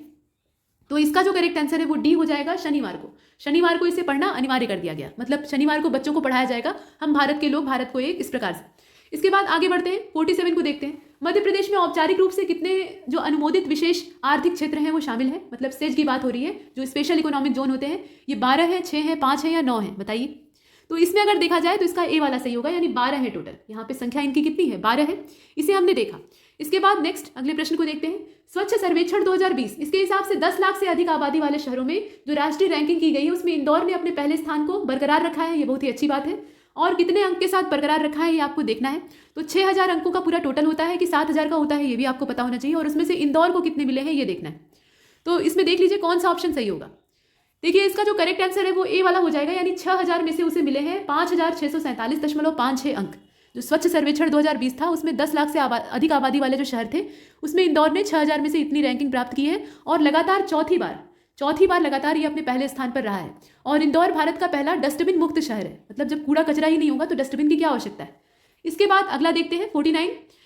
प्रश्न संख्या 49 में Raja Ramanna centre for advance technology, इसके बारे में कहा गया है। मतलब इसमें 2 स्टेटमेंट है, आपको देखना ही है कि गलत कौन सा है। तो यह विज्ञान और प्रौद्योगिकी विभाग यानी डीएसटी जो है भारत सरकार की एक इकाई, उसके अधीन आता है। और इंडस नाम का जो त्वरक है उसका उत्पादन ही करता है। इस प्रकार की चीज़ है, मतलब एक एसिलरेटर को ये प्रोड्यूस करता है जिसका नाम है इंडस। तो बताइए कि ये जो आर कैट है इसके बारे में कौन सा सही है। तो इसका जो करेक्ट आंसर है वो हो जाएगा ए वाला। ए का मतलब यह है कि केवल पहला वाला सही है, दूसरा वाला गलत है। स्वदेशी रूप से डिजाइन और विकसित राष्ट्रीय सुविधा देने वाले जो सेवा है इंडस 1 और इंडस 2, ये सिंक्रोट्रॉन विकिरण त्वरक है और इनको कमीशन किया गया है। ये आपने देखा। तो ये क्या है? विकिरण त्वरक है। इसमें जो इसकी परिभाषा है उसके तौर पे आप देख सकते हैं। और Raja Ramanna centre for advance technology ये जो है ये भारत सरकार का जो परमाणु ऊर्जा विभाग है उसके तौर पे आता है। यहाँ पे इनकरेक्ट आपको चूज करना था, जो गलत है उसकी तलाश करनी थी। तो इसमें गलत कौन सा है? सिर्फ पहला वाला गलत है और जो दूसरा वाला है वो सही है। पहले वाले स्टेटमेंट में ये कहा गया है कि भारत सरकार की इकाई है, जबकि सही बात यह है कि जो इसका मंत्रालय है वो परमाणु ऊर्जा विभाग के अंतर्गत आता है। और दूसरा वाला सही है, तो इसलिए हमने ए को चुना है। यहाँ पे इनकरेक्ट चूज करना था। इसके बाद 50 को देखिए। निम्नलिखित में से कौन सा मध्य प्रदेश का भौगोलिक संकेतक उत्पाद है? तो सलेम का कपड़ा, चंदेरी कपड़े, पैठड़ी साड़ी और कपड़े, चंपा सिल्क और कपड़े, इसमें से कौन सा होगा? तो देखिए इसका जो करेक्ट आंसर है वो बी हो जाएगा। चंदेरी साड़ी या चंदेरी जो कपड़े होते हैं वो यहाँ पे जीआई टैग प्राप्त कर चुके हैं। इसे भौगोलिक संकेतक मध्य प्रदेश के राज्य के तौर पे मिला हुआ है। इसके अलावा जो और भी चीज़ें हैं उसमें आप सलेम फैब्रिक को देखते हैं तो सलेम फैब्रिक ये तमिलनाडु का है। पैठड़ी साड़ी और जो कपड़े हैं ये महाराष्ट्र के हैं। चंपा सिल्क जो है ये छत्तीसगढ़ के लिए पंजीकृत किया गया है। आगे बढ़ते हैं। प्रश्न संख्या 51। संजय दुबरी टाइगर रिजर्व ये किस क्षेत्र में स्थित है? तो ये मध्य प्रदेश के वेस्ट पार्ट में है, उसके नॉर्थ ईस्ट में है, या फिर जो वेस्ट साउथ वाला पार्ट है, साउदर्न वेस्ट पार्ट है वहाँ पे है, या नॉर्थ में है? कहाँ पे इसकी लोकेशन है देखकर बताइए। तो देखिए इसका जो करेक्ट इसमें आंसर है वो बी हो जाएगा। ये उत्तर पूर्वी हिस्से में मध्य प्रदेश के स्थित है। संजय दुबरी, इसका क्षेत्रफल है 1674 वर्ग किलोमीटर और ये सीधी और शहडोल जिलों में फैला हुआ है और उत्तर पूर्वी कोने पर स्थित है। इसके अलावा गुरु घासीदास राष्ट्रीय उद्यान रिजर्व जो है ये दक्षिणी सीमा इसकी बनाता है। ये कुछ चीजें। आगे बढ़ते हैं, अगले प्रश्न को देखते हैं। इसका बी वाला सही है। 52 को देखिए। भारत के राष्ट्रीय उद्यानों के संदर्भ में कौन सा गलत है? तो बाल पाकरम राष्ट्रीय उद्यान ये मेघालय में गारो पहाड़ियों के उत्तर में है। बांग्लादेश के साथ ये अपना इंटरनेशनल बॉर्डर शेयर करता है। तो इसमें से गलत कौन सा है देखकर बताइए। तो देखिए इसका जो करेक्ट आंसर है वो ए हो जाएगा। ए का मतलब ये है कि केवल पहला वाला जो है वो गलत है। बाल पाकरम जो राष्ट्रीय उद्यान है ये मेघालय में गारो की पहाड़ियों में स्थित है, ये वाली बात गलत है। ये मेघालय में गारो की पहाड़ियों में स्थित उत्तर में स्थित है, ये लोकेशन गलत दी है। मतलब दिशा जो है वो उत्तर नहीं होगी, तो इसकी दिशा क्या है? ये दक्षिण में स्थित है और ये एक राष्ट्रीय उद्यान है। बांग्लादेश के साथ ये अपनी अंतर्राष्ट्रीय सीमा करीब 910 मीटर की जो है उस पर ये अपनी शेयर करता है बाउंड्री। और इसके साथ साथ इसकी स्थापना की जो डेट है वो 1986 है, इसको याद रखिएगा। यहाँ पे हिरन पाए जाते हैं। इसके अलावा एशियाई जो सुनहरी बिल्ली है वो पाई जाती है। बंगाल टाइगर का ये आवास है। इसके अलावा जंगली पानी की जो भैंस है, मतलब वाइल्ड बफेलो है, वाटर बफेलो है, वो पाई जाती है। रेड पांडा पाया जाता है। जो वाइल्ड एशियन एलिफेंट है या इंडियन एलिफेंट्स है वो पाए जाते हैं। ये आपने देखा। बाल पाकरम का मतलब क्या होता है? अनंत पवन की भूमि, ये भी आप जानते हैं। तो इसका जो करेक्ट आंसर है वो कौन सा होगा? केवल पहला वाला, गलत चुनना था। 53 को देखिए। मंगल ग्रह के बारे में इसमें से कौन सा सही है? तो मंगल ग्रह का व्यास जो है वो पृथ्वी से ज्यादा है, डायमीटर। सूर्य के चारों ओर एक कक्षा की दूरी पूरी करने में मंगल पृथ्वी की तुलना में अधिक समय लेता है। तो आपको बताना यह है कि मार्स के बारे में इसमें से कौन सा स्टेटमेंट सही है। देखिए इसका बी वाला हो जाएगा, केवल दूसरा वाला सही है। सूर्य के चारों ओर एक कक्षा की दूरी जो है ये पूरी करने में मंगल पृथ्वी की तुलना में ज्यादा समय लेता है, ये वाला सही है। मंगल का व्यास कितना है, 6794 है, और पृथ्वी का व्यास कितना है, तो 12756 है। ये दोनों किलोमीटर में है, तो आप तुलना करके देखिए कि बड़ा कौन है। ये बात अलग है कि यहाँ पे मंगल को ज़्यादा समय लगता है। क्यों ज़्यादा समय लगता है, क्योंकि इसका जो पथ है यानी जो परिक्रमण पथ है वो पृथ्वी की तुलना में बड़ा है, क्योंकि दूरी इसकी सूर्य से ज़्यादा है। इसके बाद आगे बढ़ते हैं, अगले प्रश्न को देखते हैं। प्रश्न संख्या 54, सूची 1 को सूची 2 से मिलान करना है। तो यहाँ पे क्लाइमेटिक कंडीशन है और उसके रीजन दिए हुए हैं। तो रांची की तुलना में मदुरई का गर्म होना और उसके आगे यहाँ पे पश्चिमी विक्षोभ लिखा है, तो इसे मिलाना है, हम देखेंगे। देहरादून में बर्फबारी, तेलंगाना से हरियाणा में बारिश में कमी आना, उत्तरी भारत में सर्दियों के मौसम में वर्षा होना। इसको आपको मिलाना है इसके कारणों से। तो पश्चिमी विक्षोभ के कारण, समुद्र से दूरी के कारण, अक्षांशीय अंतर के कारण, ऊंचाई के कारण, कौन सा किससे मैच करेगा, ये बहुत ही सरल है, थोड़ा सा कॉन्सेप्चुअल है, इसे आप देख सकते हैं। तो देखिए इसका जो करेक्ट आंसर है वो हो जाएगा डी वाला, यानी तीसरा, चौथा, दूसरा, पहला, उसी आधार पे इसे मिलाएंगे। यानी पहले वाले का क्या हो जाएगा, तीसरा हो जाएगा, दूसरे वाले का चौथा हो जाएगा, उसके बाद जो चौथा वाला, माफ कीजिएगा, तीसरा वाला है उसका दूसरा हो जाएगा, और जो चौथा वाला है उसका पहला हो जाएगा। इस हिसाब से इसे देखेंगे। सर्दी के मौसम में जो वर्षा होती है उसका जिम्मेदार पश्चिमी विक्षोभ होता है, ये आप जानते हैं। वेस्टर्न डिप्रेशन की बात की जा रही है। इसके अलावा एल्टीट्यूड जो है ये हिमालयन रीजन में ज़्यादा ठंडक पड़ने के लिए कारक होता है, इसे आप देख रहे हैं। तो इसकी जो मैचिंग है वो डी पर फिट बैठती है, इसे हमने चुना। इसके बाद आगे बढ़ते हैं, 55 को देखिए। तमिलनाडु में मैंग्रोव इनमें से किस स्थान पर मौजूद है, तो वेदारण्यम है, इसके अलावा पॉइंट कैलिमर है, मुथुपेट है, चत्रम है और तूतीकोरिन है। इसमें से कौन सा स्थान है, तो देखिए इसमें जो विकल्प दिए हैं देख लीजिए अच्छे से, कोड भी दिया हुआ है, एक से ज़्यादा हो सकता है। और ये सभी हैं, जितने भी क्षेत्र आप देख रहे हैं यहाँ पे मैंग्रोव वनों का विस्तार पाया जाता है, इसे हमने देखा। और बंगाल की खाड़ी से सटे हुए सुंदरवन रिजर्व फॉरेस्ट में दुनिया का सबसे बड़ा मैंग्रोव फॉरेस्ट पाया जाता है। सुंदरी के वृक्ष हैं जो कि मैंग्रोव प्रकार के हैं। इसके बाद आगे बढ़ते हैं, अगले प्रश्न को देखते हैं। 56, सुरू नदी का उद्गम स्थल आपको बताना है। तो ये लद्दाख से निकलती है, हिमाचल से निकलती है, पंजाब से निकलती है या उत्तराखंड से निकलती है। देखिए सुरू रिवर जो है ये 185 किलोमीटर लंबी नदी है, बहुत लंबी नहीं है। और पंजेला नाम का ग्लेशियर इसका जन्म स्थान है, जो कि लद्दाख के कारगिल जिले में जो द्रंग ड्रंग ग्लेशियर है उसके पास पेंसिला दर्रे में स्थित है। तो इसकी जो लोकेशन है वो क्या हो जाएगी, लद्दाख हो जाएगी, और इसका जो करेक्ट आंसर है वो ए हो जाएगा। आगे बढ़ते हैं, अगले प्रश्न को देखते हैं। निम्नलिखित में से कौन सा बेलारूस की राजधानी है, थोड़ा सा विश्व का भूगोल हम लोग देख रहे हैं। तो वारसा इसकी राजधानी है, मिन्स्क इसकी राजधानी है, बुखारेस्ट है या फिर सोफिया है। बेलारूस की राजधानी आपको बतानी है। तो आप जानते हैं कि मिन्स्क इसकी राजधानी है, जो बी वाला ऑप्शन है वो सही होगा इसका।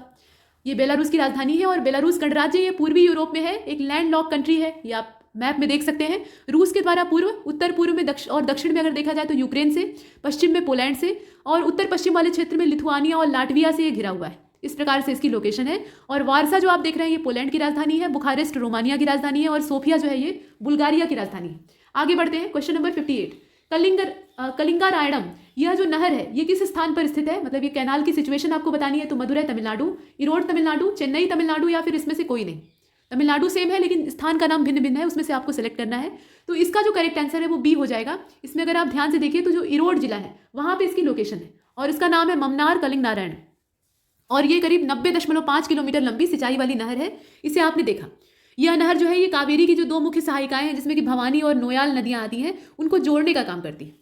इसके बाद नेक्स्ट क्वेश्चन नंबर 59, निम्नलिखित में से कौन सा सही है। तो बेर और जैतून के जो पौधे होते हैं ये भूमध्य रेखीय जंगलों में पाए जाते हैं। पाइन और स्प्रूस की जो शंकुधारी वनस्पतियां हैं ये जो कोणधारी वन होते हैं वहां पे पाए जाते हैं। सागौन और साल ये भूमध्य सागरीय जो वन होते हैं वहां पे पाए जाते हैं। ऐसे आप देख रहे हैं, मतलब प्लम और ऑलिव जो होते हैं ये इक्वेटोरियल फॉरेस्ट में पाए जाते हैं। पाइन और स्प्रूस जो होते हैं इनकी अगर जो फाउंडेशन है उसको देखा जाए तो ये कॉर्निफेरस जो फॉरेस्ट है उसमें पाए जाते हैं। और मेडिटेरियन फॉरेस्ट के जो ट्रीज हैं उसमें टीक और साल का नाम आता है। तो आप बताइए कि 59 वाला जो है इसमें सही कौन सा है।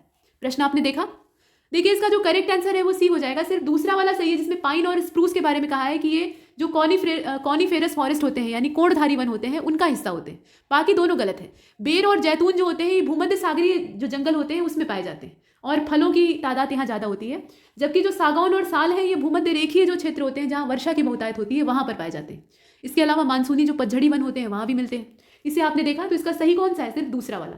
इसके बाद क्वेश्चन नंबर 60 को देखिए। हाल ही में चीन ने तिब्बत में वास्तविक नियंत्रण रेखा यानी जो LAC है उसके करीब ब्रह्मपुत्र नदी के हिस्से में एक सुपर डैम बनाने की घोषणा की है। ब्रह्मपुत्र नदी को इसकी ऊपरी धाराओं में किस नाम से पुकारा जाता है। ब्रह्मपुत्र तो इसे भारत में कहा जाता है, लेकिन इसका जो बाहरी मुख्य धाराओं का नाम है वो क्या है। ये मत्संग सांगपो है या यारलुंग सांगपो है या रोंगशर सांगपो है। इसमें से कौन सी सांगपो है। ये सांगपो तो हम लोग जानते ही हैं, लेकिन इसमें से बी वाला होगा। ये यारलुंग सांगपो है, ये नाम है इसका बाहरी। यारलुंग शांगपो ये तिब्बत का जो स्वायत्त क्षेत्र है चीन में स्थित जो ब्रह्मपुत्र नदी की ऊपरी धारा है उसके तौर पर देखा जाता है। इसके बाद आगे चलते हैं। प्रश्न संख्या 61, निम्नलिखित में से संविधान की प्रारूप समिति के सदस्य कौन से नहीं थे? एन गोपालास्वामी अयंगर, के एम मुंशी, सादुल्ला या फिर कृष्णमाचारी? कौन से इसमें से नहीं थे वो आपको चूज करना है। तो इसका जो करेक्ट आंसर है वो ए हो जाएगा। आप जानते हैं कि अयंगर इसके सदस्य नहीं थे। गोपाल स्वामी अयंगर जो थे ये संविधान सभा के जो सदस्य हैं उनके तौर पर देखे जाते हैं। इसके बाद आगे बढ़ते हैं, अगले प्रश्न को देखते हैं। प्रश्न संख्या 62, शंकरी प्रसाद बनाम भारत संघ 1951 का ये जो वाद है ये किससे जुड़ा हुआ है? इसका संबंध किससे है? तो parliament can amend the fundamental right under article 368, मतलब अनुच्छेद 368 के अधीन संसद मूल अधिकारों में संशोधन कर सकती है। और जो आर्टिकल 368 है उसमें parliament can not take away और रिड्यूस फंडामेंटल राइट, मतलब उसमें वो छीन नहीं सकती, उन्हें न्यून नहीं कर सकती, ऐसा प्रावधान किया गया है। संसद का जो अनुच्छेद है, मतलब संसद जो है वो अनुच्छेद 368 के अधीन बिना संविधान के आधारभूत ढांचे का उल्लंघन किए मूल अधिकारों के किसी भी भाग में संशोधन कर सकती है। और 368 अनुच्छेद का प्रयोग करते हुए संविधान में यदि संशोधन किया जाता है तो वह अनुच्छेद 13 क्लॉज 2 के अधीन विधि नहीं माना जाएगा, ऐसे कहा गया है। तो आपको ये बताना है कि इसमें से शंकरी प्रसाद बनाम भारत संघ जो वाद था 1951 का, उसके बारे में सही कौन सा है? इसका डी वाला करेक्ट एक्सप्लेनेशन देता है, जिसमें कहा गया है कि if the constitution is amended using the article 368 it will not be considered a law under article 13 class 2, ऐसे दिया हुआ है। यही वाला सिर्फ सही है और बाकी जो इसमें मामले हैं वो गलत है। इसके बाद आगे बढ़ते हैं, अगले प्रश्न को देखते हैं। प्रश्न संख्या 63, निम्नलिखित में से किस समिति ने पंचायतों के लिए त्रिस्तरीय की जगह पे द्विस्तरीय पंचायत के गठन की शुरुआत का सुझाव दिया था? इसे आपको देखना है। तो इसमें आप देख सकते हैं बलवंत राय मेहता समिति है, अशोक मेहता समिति है, GVK राय समिति है, इसके अलावा लक्ष्मीमल सिंघवी समिति है। इसे आप देख रहे हैं, इसमें से कौन सा होगा? तो इसका जो करेक्ट आंसर है वो हो जाएगा बी वाला। बी का मतलब यह है कि अशोक राय मेहता समिति जो थी उसमें इस प्रकार का जो द्विस्तरीय गठन का प्रस्ताव है वो दिया जाता है। इसके बाद आगे चलते हैं। ये समिति जो है इसका गठन 1977 दिसंबर में किया जाता है और इसमें 13 सदस्य थे और समिति ने 1978 में अपनी रिपोर्ट केंद्र सरकार को सौंपी थी। इसके बाद 64वें नंबर के प्रश्न को देखिए। अनुच्छेद 72 जो है ये राष्ट्रपतियों की क्षमा शक्तियों के बारे में संबंधित है और अनुच्छेद 72 के प्रावधानों के तहत राष्ट्रपति द्वारा प्रयोग किया जाता है कौन कौन सी चीजों का? क्षमा का इस्तेमाल किया जाता है, प्रविलंबन का जो प्रस्ताव है उसका इस्तेमाल किया जाता है, विराम का इस्तेमाल किया जाता है, परिहार लघुकरण मतलब सजा को वो छोटा कर सकता है, उसे टलवा सकता है, निरस्त करवा सकता है। इसमें से कौन कौन से बताइए? क्वेश्चन नंबर 64 और 64 का जो करेक्ट आंसर है वो डी हो जाएगा। इसमें जितने भी हैं पार्डन से लेकर कम्यूट तक वो सभी इसमें शामिल। इसके बाद 65 इसमें लिखा हुआ है लेटर्स पेटेंट। ये जो शब्द है ये किससे जुड़ा हुआ है? डाक विभाग की वित्तीय प्रणाली से जुड़ा है, GI टैग से जुड़ा है, मालवेयर है ये, या फिर सम्राट राष्ट्रपति या राज्य के जो अन्य प्रमुख हैं उनके द्वारा एक लिखित आदेश जो कि एक कानूनी साधन के तौर पर यूज किया जाता है उसके तौर पर हम इसे जानते हैं। ये है क्या चीज, इसे आपको देखना है। तो इसका जो करेक्ट इसमें आंसर है वो डी वाला हो जाएगा। सम्राट या राष्ट्रपति या राज्य के जो प्रमुख होते हैं उनके द्वारा एक लिखित आदेश को जारी किया जाता है और उसमें जितने भी कानूनी साधन है उनको सर्वोपरि रखा जाता है, इसे आपने देखा। इसके बाद आगे बढ़ते हैं, अगले प्रश्न को देखते हैं। 66वां PM किसान योजना के संदर्भ में यहाँ पर 3 स्टेटमेंट दिए हुए हैं, उस पर आपको विचार करना है और जो गलत है उसे चूज करना है। तो यह केंद्र प्रायोजित योजना है जिसमें कि 100% फंडिंग भारत सरकार करती है।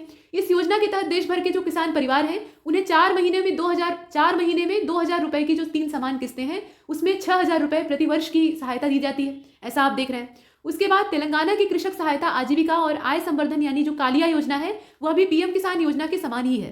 तो आपको यह बताना है कि ये जो PM किसान है इसके बारे में इनकरेक्ट स्टेटमेंट कौन सा है। प्रश्न आपने देखा और इसका जो करेक्ट आंसर है वो सी हो जाएगा। सी का मतलब यह है कि इसमें गलत पहला और तीसरा है। पहला स्टेटमेंट गलत है और तीसरा स्टेटमेंट गलत है, दूसरा सही है। देखिए PM किसान जो है ये सेंट्रल सेक्टर स्कीम है और इसे भारत सरकार की 100% फंडिंग मिलती है, ये बात सही है। और यहाँ पर हमें चूज क्या करना था, जो गलत है वो चूज करना था। देखिए इसमें गलत स्टेटमेंट जो है वो सिर्फ तीसरा वाला है जिसमें कहा गया कि तेलंगाना की कृषक सहायता आजीविका और आय संवर्धन यानी कालिया योजना जो है वो PM किसान से मैच करती है। ऊपर वाले दोनों सही है, इसमें कोई समस्या नहीं है। मतलब ये 100% जो फंडिंग इसकी है वो केंद्र सरकार करती है, कोई डाउट नहीं है। इसमें राज्य का कोई शेयर नहीं होता है और जो 6000 रुपए की राशि है उसकी किस्तें हैं 2-2 हजार की, मतलब 3 किस्त में इसे दिया जाता है, 2 तिहाई 6 तो 6000 एक साल में मिलता है, ये बात है। अब इसमें जो ये कहा गया है कि तेलंगाना, तो तेलंगाना सरकार नहीं थी बल्कि ओडिशा की सरकार है। ओडिशा की आजीविका और आय संवर्धन योजना मतलब जिसे कालिया कहा गया है उसमें कृषक सहायता योजना ही ओडिशा राज्य से संबंधित है, तो यहाँ राज्य का नाम गलत दिया है। जबकि जो रायथू बंधु योजना है उसका संबंध PM किसान योजना से है और ये तेलंगाना राज्य से जुड़ी हुई है, तो यहाँ राज्य का नाम गलत दे दिया है और इसीलिए ये पूरा जो सिस्टम है ये गलत हो जाता है।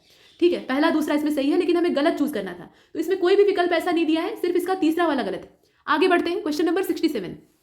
निम्नलिखित में से लीगल टेंडर की परिभाषा क्या है? तो एक अर्थव्यवस्था में उच्च शक्ति वाले धन स्टॉक को कुल धन आपूर्ति का अनुपात मुहैया कराना, ये इसका उद्देश्य है। या फिर धन जो सरकार द्वारा करों या ऋण का भुगतान करने के लिए एक्सेप्ट किया जाता है लेकिन सोने और अन्य कीमती सामानों में सीधे तौर पर नहीं दिया जाता है वो है। मौद्रिक प्राधिकरण या सरकार द्वारा जारी किया गया धन जिसे कि किसी के द्वारा अस्वीकार नहीं किया जाता है, या नॉन ऑफ द एबव, इसमें से कौन सा होगा? तो देखिए 67वां जो है इसका करेक्ट आंसर सी हो जाएगा। मौद्रिक प्राधिकरण या सरकार द्वारा जारी किया गया धन जिसे कि किसी के द्वारा अस्वीकार नहीं किया जाता है, ये इसका सही।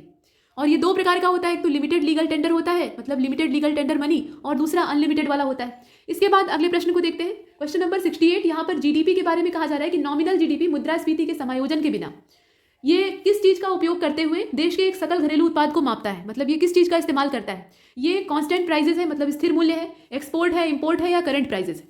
इसमें से किस चीज को जीडीपी आधार बनाता है?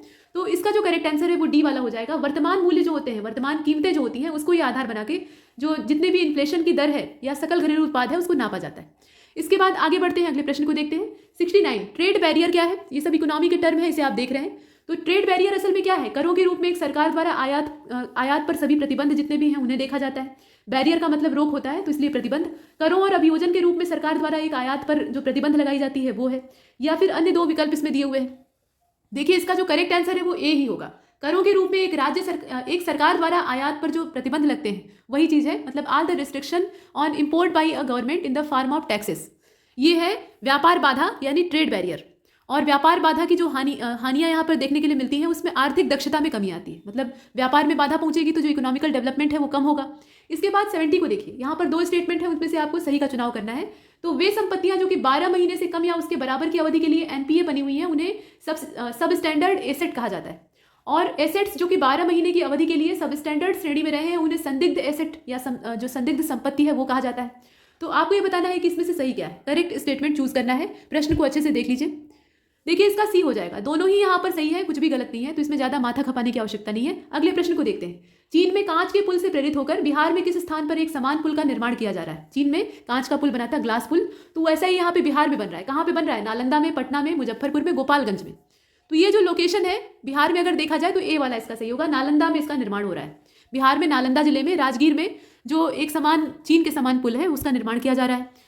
इसके अतिरिक्त यहाँ पे जो जू सफारी है उसका भी क्षेत्र बनाया जा रहा है। इसके बाद 72 को देखिए, किस संस्था या मंत्रालय ने देश भर के डिजिटलीकरण की सीमा को अधिकृत करने के लिए डिजिटल पेमेंट इंडेक्स यानी डीपीआई बनाया है? ये एनपीसीआई है, वित्त मंत्रालय है, या फिर आरबीआई है, या ministry of electronics and information technology यानी सूचना प्रौद्योगिकी मंत्रालय है? इसमें से कौन सा है? तो इसे अगर देखा जाए तो इसका सी वाला हो जाएगा, यानी ये आरबीआई है, भारतीय रिजर्व बैंक, जो कि देश भर के जो डिजिटलाइजेशन है उसकी सीमा को तय करने के लिए एक डीपीआई नाम का इंडेक्स बना रहा है, और इसका निर्माण मार्च 2018 के आधार अवधि के रूप में किया जा रहा है, ये आपने देखा। इसके बाद नेक्स्ट क्वेश्चन नंबर 73, यहाँ पर लिखा हुआ है जिदर उल हदीद। ये है क्या चीज? जिदर उल हदीद ये है क्या? तो ये एक इस्लामिक पाठ है, ईरान के द्वारा जारी किए गए एक नए फतवे की घोषणा है जो कि कार्टून और एनिमेटेड फिल्मों में महिलाओं को हिजाब पहनने के लिए प्रेरित करता है, या फिर ये अफगानी डिश है, या फिर अगर आप देखें तो पाकिस्तान की सेना के द्वारा थार रेगिस्तान में 1 महीने लंबे जो रक्षा अभ्यास किए गए हैं उसके नाम को संबोधित किया गया है। इसमें से कौन सा होगा बताइए? तो इसे अगर ध्यान से देखा जाए तो इसका जो करेक्ट आंसर है वो हो जाएगा डी वाला। डी का मतलब ये है कि a month long defence exercise the Thar desert by Pakistan army, मतलब पाकिस्तान की सेना जो है यहाँ पे 1 महीने का पूरा सैन्य अभ्यास करती है जिसको कि जिदर उल हदीद कहा जाता है, और रेगिस्तानी वातावरण में जो सैनिक होते हैं वो सर्वाइव कर सकें और फाइट भी कर सकें, इसकी वहाँ पे उन्हें ट्रेनिंग दी जाती है। इसके बाद 74 को देखते हैं। अंबेडकर सामाजिक नवाचार और इंक्यूबेशन मिशन यानी असीम जो है, इसके संदर्भ में कुछ कथनों पर आपको विचार करना है। तो यहाँ कहा गया कि इसका उद्देश्य एससी और एसटी युवाओं के बीच में दिव्यांगों को विशेष प्राथमिकता के साथ उद्यमशीलता को बढ़ावा देना है। यह सामाजिक न्याय और अधिकारिता मंत्रालय के द्वारा स्टार्ट किया गया है, और यह एससी के लिए बनाए गए वेंचर कैपिटल फंड के द्वारा लागू किया जाता है, और 500 करोड़ रुपए के फंड के आधार पे से 2015-16 का जो वर्ष था, फाइनेंशियल ईयर था, उसमें स्टैब्लिश किया जाता है। तो आपको ये बताना है कि इसमें से गलत कौन सा है। जो गलत स्टेटमेंट है वो आपको इसमें से चूज करना है, देखकर बताइए। और इसका जो करेक्ट आंसर है वो ए वाला हो जाएगा। ए का मतलब यह है कि केवल पहला वाला इसमें गलत है, जिसका यहाँ कहा गया है कि एससी और एसटी युवाओं के बीच में दिव्यांगों को विशेष प्राथमिकता के साथ, ये वाला इसमें गलत है। यहाँ अगर देखा जाए तो जो उद्देश्य इसका है वो अनुसूचित जाति यानी एससी के लिए वेंचर कैपिटल फंड के तहत जो अंबेडकर सामाजिक नवाचार और इंक्यूबेशन मिशन है उसकी शुरुआत की गई, इसे आपने देखा। इसके बाद इसका जो ए वाला है वही रॉन्ग है, बाकी सब सही है। अगले प्रश्न को देखिए 74 में हमने देखा ट्रूनेट के बारे में कहा गया है। तो ट्रूनेट है क्या? ये एक छोटा सा चिप आधारित पोर्टेबल बैटरी चालित उपकरण है, और मूल रूप से इसका पता लगाने के लिए, मतलब किस चीज़ का पता लगाने के लिए इसको विकसित किया गया है ये बताइए। ये एक डिवाइस है और इसका उपयोग किसी रोग का पता लगाने के लिए किया जाता है। वो टीबी है, कोविड-19 है, जीका वायरस है, या इबोला है, इसमें से कौन सा होगा? तो 75 को आप देख रहे हैं, और इसका जो करेक्ट आंसर है ये ट्यूबरकुलोसिस का पता लगाने के लिए डेवलप किया गया है। ट्रूनेट इसका नाम है और ये टीबी का पता लगाने के लिए गोवा आधारित एक कंपनी है जिसके द्वारा विकसित किया गया है और 1 घंटे से कम समय में ये बलगम का परीक्षण करके बता देगा कि टीबी है या नहीं, और इसके 100% जो पॉजिटिव रिजल्ट है वो दिखाई देते हैं। ये आपने देखा। उसके बाद आगे चलते हैं। देखिए कोविड-19 का जो संक्रमण है वो भी जो श्वसन तंत्र है उसी में होता है, तो उसकी भी ये जांच कर सकता है, लेकिन अभी उसमें एक्यूरेसी नहीं।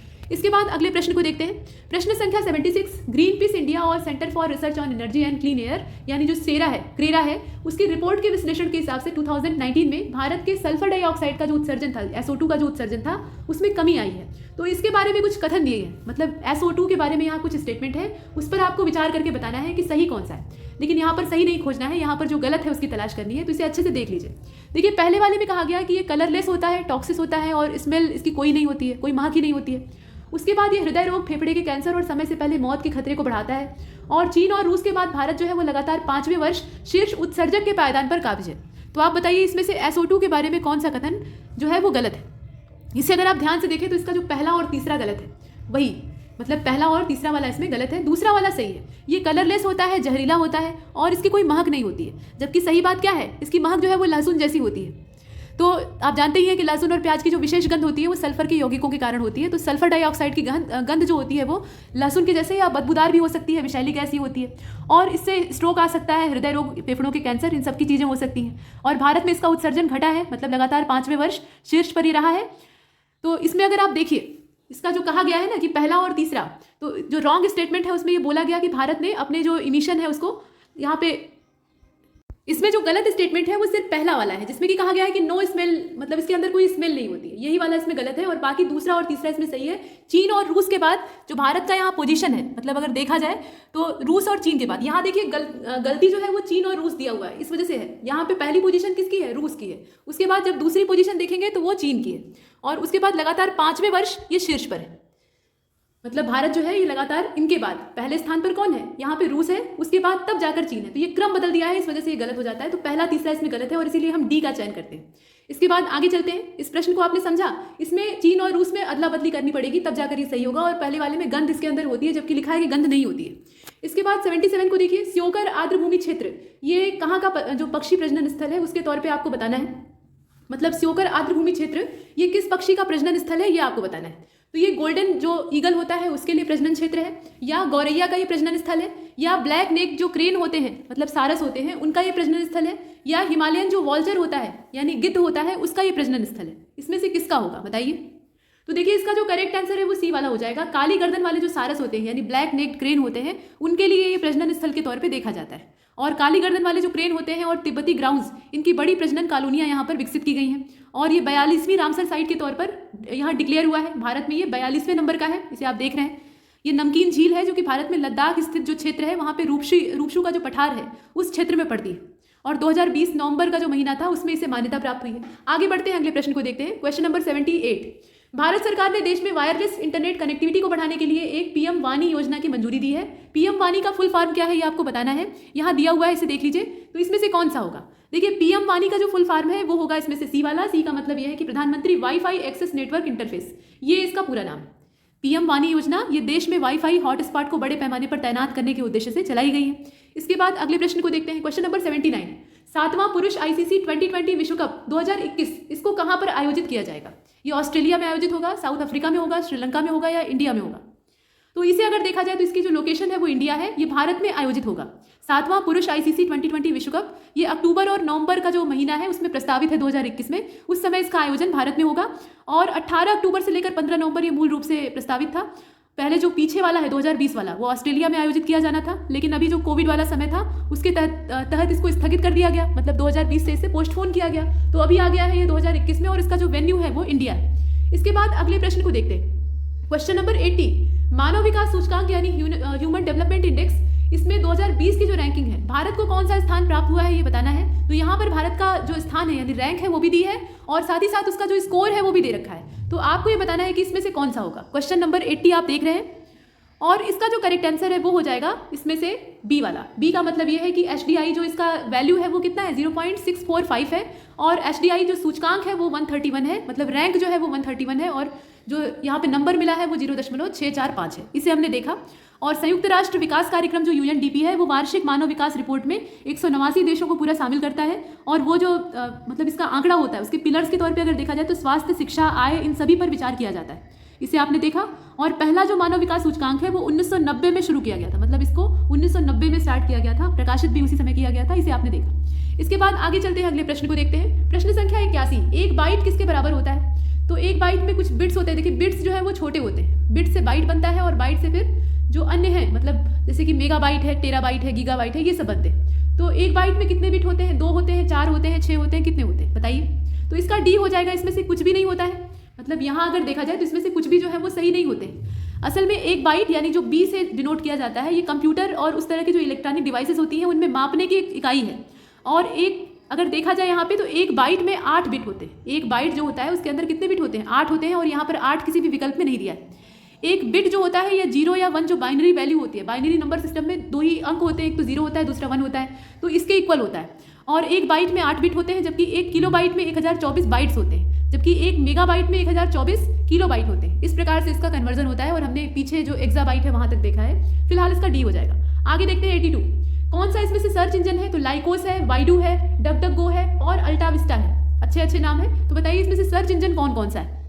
और जैसा कि आप देख रहे हैं इसका डी वाला हो जाएगा। जितने भी हैं वो सभी सर्च इंजन के ही नाम हैं। ये सभी यहाँ पे खोजी इंजन के तौर पे काम करते हैं, गूगल बाबा की तरह। कुछ और खोजी इंजनों में आप देखते हैं गूगल का नाम तो ही है, उसके अलावा अल्टाविस्टा है, याहू है, हॉटबॉट है, बिंग है, बिंदु है, डकडकगो है, इस प्रकार से नाम है इसके। आगे बढ़ते हैं, अगले प्रश्न को देखते हैं। देखिए क्वेश्चन नंबर 83, कंप्यूटर घटकों में से GUI का अर्थ क्या होता है? मतलब GUI का फुल फॉर्म यहाँ पर पूछा जा रहा है। तो ये ग्लोबल यूजर इंटरफेस होता है, ग्राफिक्स यूजिंग इंटरफेस होता है, ग्लोबल यूजिंग इंटरफेस होता है या ग्राफिकल यूजर इंटरफेस होता है? इसमें से कौन सा नाम होता है? देखकर बताइए। और क्वेश्चन नंबर 83 जो आप देख रहे हैं इसका करेक्ट आंसर हो जाएगा डी वाला। ये ग्राफिकल यूजर इंटरफेस होता है, जिसे कि आप GUI कहते हैं। और कंप्यूटर सॉफ्टवेयर के लिए इंटरैक्टिव विजुअल घटकों की ये प्रणाली है। और इसके कार्य करने पर वस्तुएं रंग, आकार और दृश्यता बदल देती हैं। मतलब उपयोगकर्ता द्वारा उनसे कार्य करने पर जो वस्तुएं होती हैं वो अपने रंग, आकार या दृश्यता को बदल देती हैं।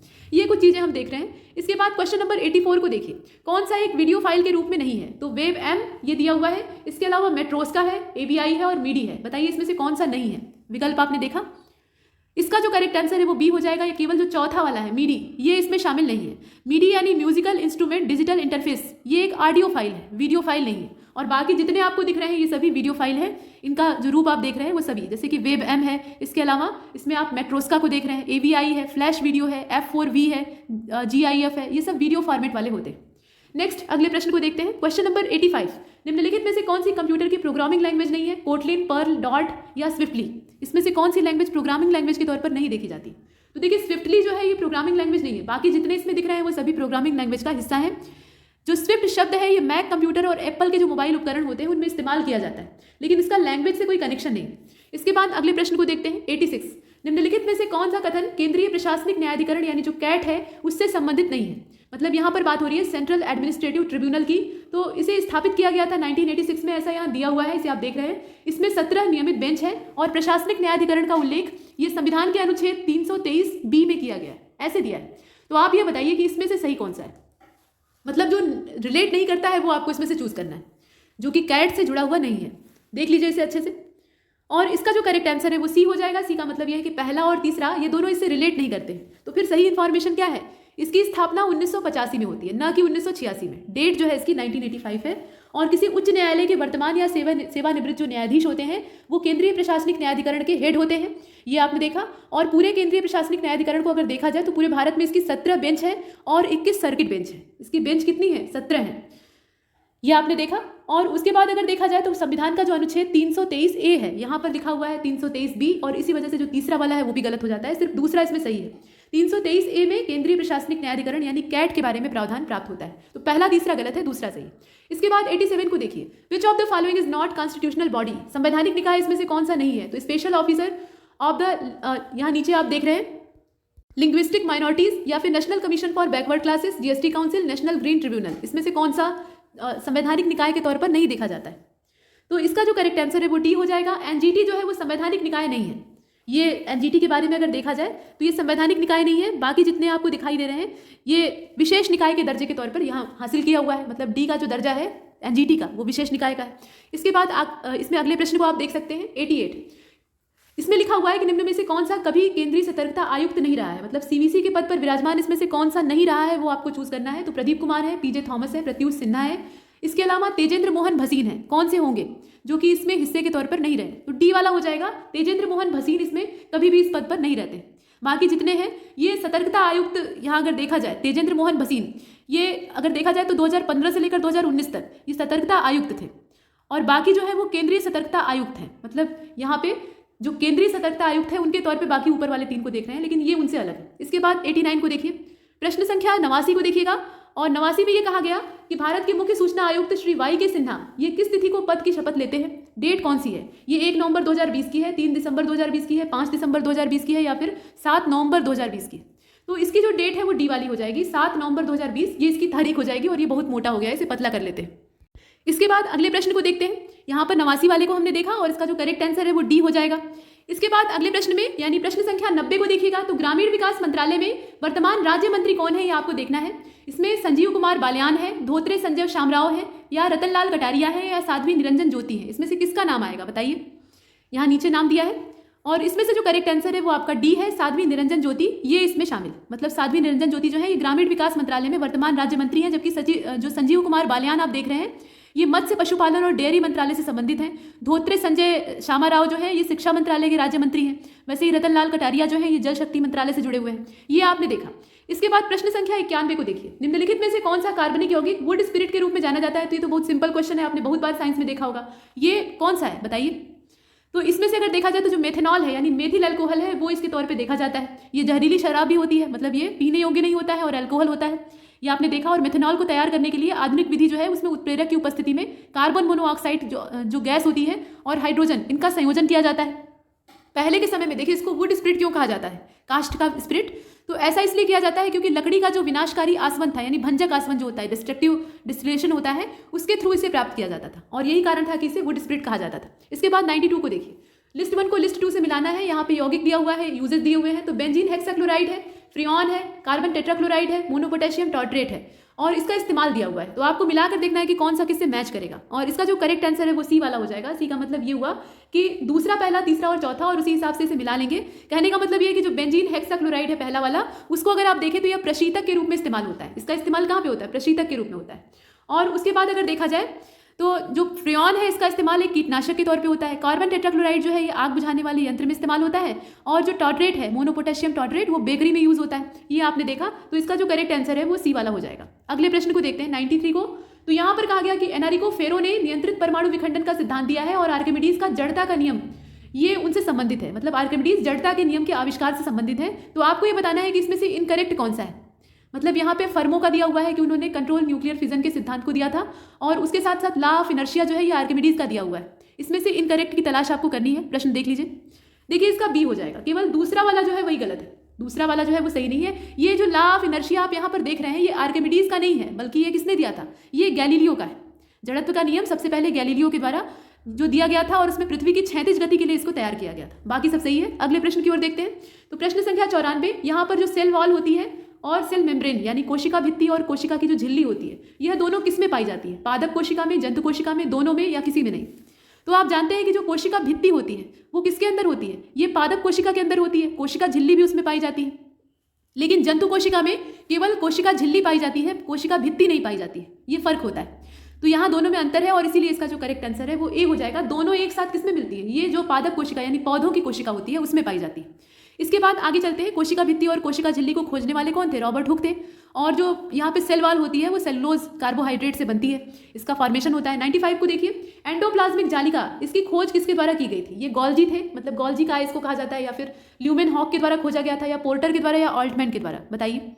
तो इसका जो करेक्ट आंसर है वो सी हो जाएगा। कीथ पोर्टर के द्वारा इसको खोजा गया था। एंडोप्लाज्मिक जो रेटिकुलम है ये सबसे पेचीदा और आकर्षक जीवों में से एक है, और जितने भी यूकैरियोटिक कोशिकाएं हैं उनमें ये पाया जाता है, और अलग अलग कार्यों की जो अभूतपूर्व संख्या है वो यहाँ पर दिखाई देती है। कुल मिलाकर 1953 का जो समय था उसमें कीथ पोर्टर के द्वारा इसका नामकरण किया गया। इसके बाद अगले प्रश्न को देखते हैं 96। यहाँ पर mathematical principle of natural philosophy, ये जो पुस्तक है इसके लेखक कौन है ये आपको बताना है। तो इसमें आप स्पष्ट रूप से देख रहे हैं ये किसके द्वारा लिखी गई, आइजैक न्यूटन की प्रसिद्ध किताब है, इसमें कोई डाउट ही नहीं है। इसे 1687 यानी 1687 में पहली बार प्रकाशित किया गया था और इसमें न्यूटन की गति के सिद्धांत दिखाई देते हैं। इसके अलावा जो पुरानी मैकेनिक्स की प्रणाली थी, यांत्रिकी थी, उसके बारे में जानकारी प्राप्त होती है। इसके साथ साथ गुरुत्वाकर्षण का जो नियम है वो भी पता लगता है। केपलर के नियमों की जो उत्पत्ति है उसकी भी जानकारी प्राप्त होती है। आगे बढ़ते हैं, प्रश्न संख्या 97 को देखते हैं। यहाँ पर कौन सा ऋणात्मक चार्ज वाला होता है? पीछे हमने पिछले वाले टेस्ट में पॉजिटिव चार्ज देखा था, यहाँ पे नेगेटिव चार्ज है। तो ये गामा रेज है, नॉर्मल रेज है, या फिर एक्स किरणें हैं या बीटा किरण है। तो आप जानते हैं कि जो गामा रेज होती है वो न्यूट्रल होती है, इनके पास कोई आवेश नहीं होता है। और जो बीटा कण होते हैं वो ऋणावेशित होते हैं, मतलब वो जो पॉजिटिव प्लेट होती है उसकी ओर झुक जाते हैं। इसका मतलब यह है कि उनके पास ऋणावेश होता है। तो यहाँ अगर आप देखें तो डी वाला इसका करेक्ट आंसर हो जाएगा। इसके बाद आगे बढ़ते हैं, अगले प्रश्न को देखते हैं। प्रश्न संख्या 98 में ये कहा गया कि कौन सा आवर्ती गति का उदाहरण है? तो घड़ी की सुइयों की गति, या फिर सूर्य के चारों ओर पृथ्वी की गति, या झूला झूलते हुए एक बच्चे की गति। यहाँ पर बात हो रही है जो पीरियोडिक मोशन है उसकी। तो पीरियोडिक मोशन के बारे में अगर देखा जाए तो ये सभी हैं, मतलब बार बार रिपीट कर रहा है, उसमें जो आवर्त हो रहा है, बार बार उसमें आवर्तन हो रहा है, तो उसके चलते जो डी वाला ऑप्शन है वो सही हो जाएगा। इसमें बहुत मोटा हो गया है और चेंज नहीं हो रहा है फिलहाल, कोई बात नहीं। इसका जो करेक्ट आंसर है वो पहला, दूसरा, तीसरा होगा। ये जितनी भी गतियां आपको दिख रही है ये पीरियोडिक मोशन का ही नमूना है। ये अंतराल मतलब एक निश्चित अंतराल पर बार बार दोहराई जाने वाली गति। इसके बाद आगे चलते हैं, प्रश्न संख्या 99 को देखिए। तो हाइड्रोलिक ब्रेक के बारे में कहा जा रहा है, ये किसके सिद्धांत पर काम करता है? हाइड्रोलिक ब्रेक का जो पूरा वीडियो वगैरह है वो आप बहुत ज़्यादा देखते होंगे, मतलब किसी भी चीज़ को ये प्रेस कर देता है, या जो हाइड्रोलिक प्रेस होता है उसके बारे में कहा जा रहा है। वैसे ही हाइड्रोलिक ब्रेक के अंदर भी अच्छी खासी पावर होती है। तो ये बर्नौली के प्रिंसिपल पर काम करता है, पास्कल के नियम पर काम करता है, डी ब्रॉगली की हाइपोथेसिस को ये मानता है, या इसमें से कोई नहीं?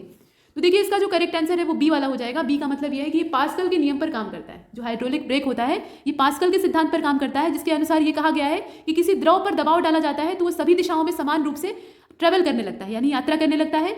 और एक छोटे से पिस्टन पर अगर हम बल लगाते हैं तो दबाव बनता है और द्रव माध्यम से एक बड़े पिस्टन में फैलता है, और इस बड़ी ताकत के परिणाम स्वरूप हम बहुत कुछ कर सकते हैं। इसके बाद आगे बढ़ते हैं, प्रश्न संख्या 100 यानी अंतिम प्रश्न को देखते हैं। तो कंसीडर द फॉलोइंग स्टेटमेंट। इसमें पहले वाले में कहा जा रहा है कि एक तरल में अणु एक दूसरे को आकर्षित करते हैं, और ये जो आकर्षण बल होता है इसको अंतरा आणविक आकर्षण बल या कोहेसिव फोर्स के तौर पे जाना जाता है। मतलब इसे इंटरमॉलिक्यूलर अट्रैक्शन फोर्स या कोहेसिव फोर्स कहा जाता है। और पृष्ठ तनाव यानी जो सरफेस टेंशन होता है इसकी यूनिट न्यूटन पर मीटर होती है। तो ऐसा आपने देखा। अब आप बताइए कि इसमें से गलत क्या है? प्रश्न संख्या 100 को आप देख रहे हैं, देखिए इसका डी हो जाएगा ना। तो पहला ही गलत है ना दूसरा ही गलत है, दोनों सही है, इसमें कोई समस्या नहीं है। सरफेस टेंशन इसकी जो यूनिट होती है वो न्यूटन पर मीटर होती है। यहाँ तक हमने इस टेस्ट को कंप्लीट किया है, और तब तक के लिए नमस्कार।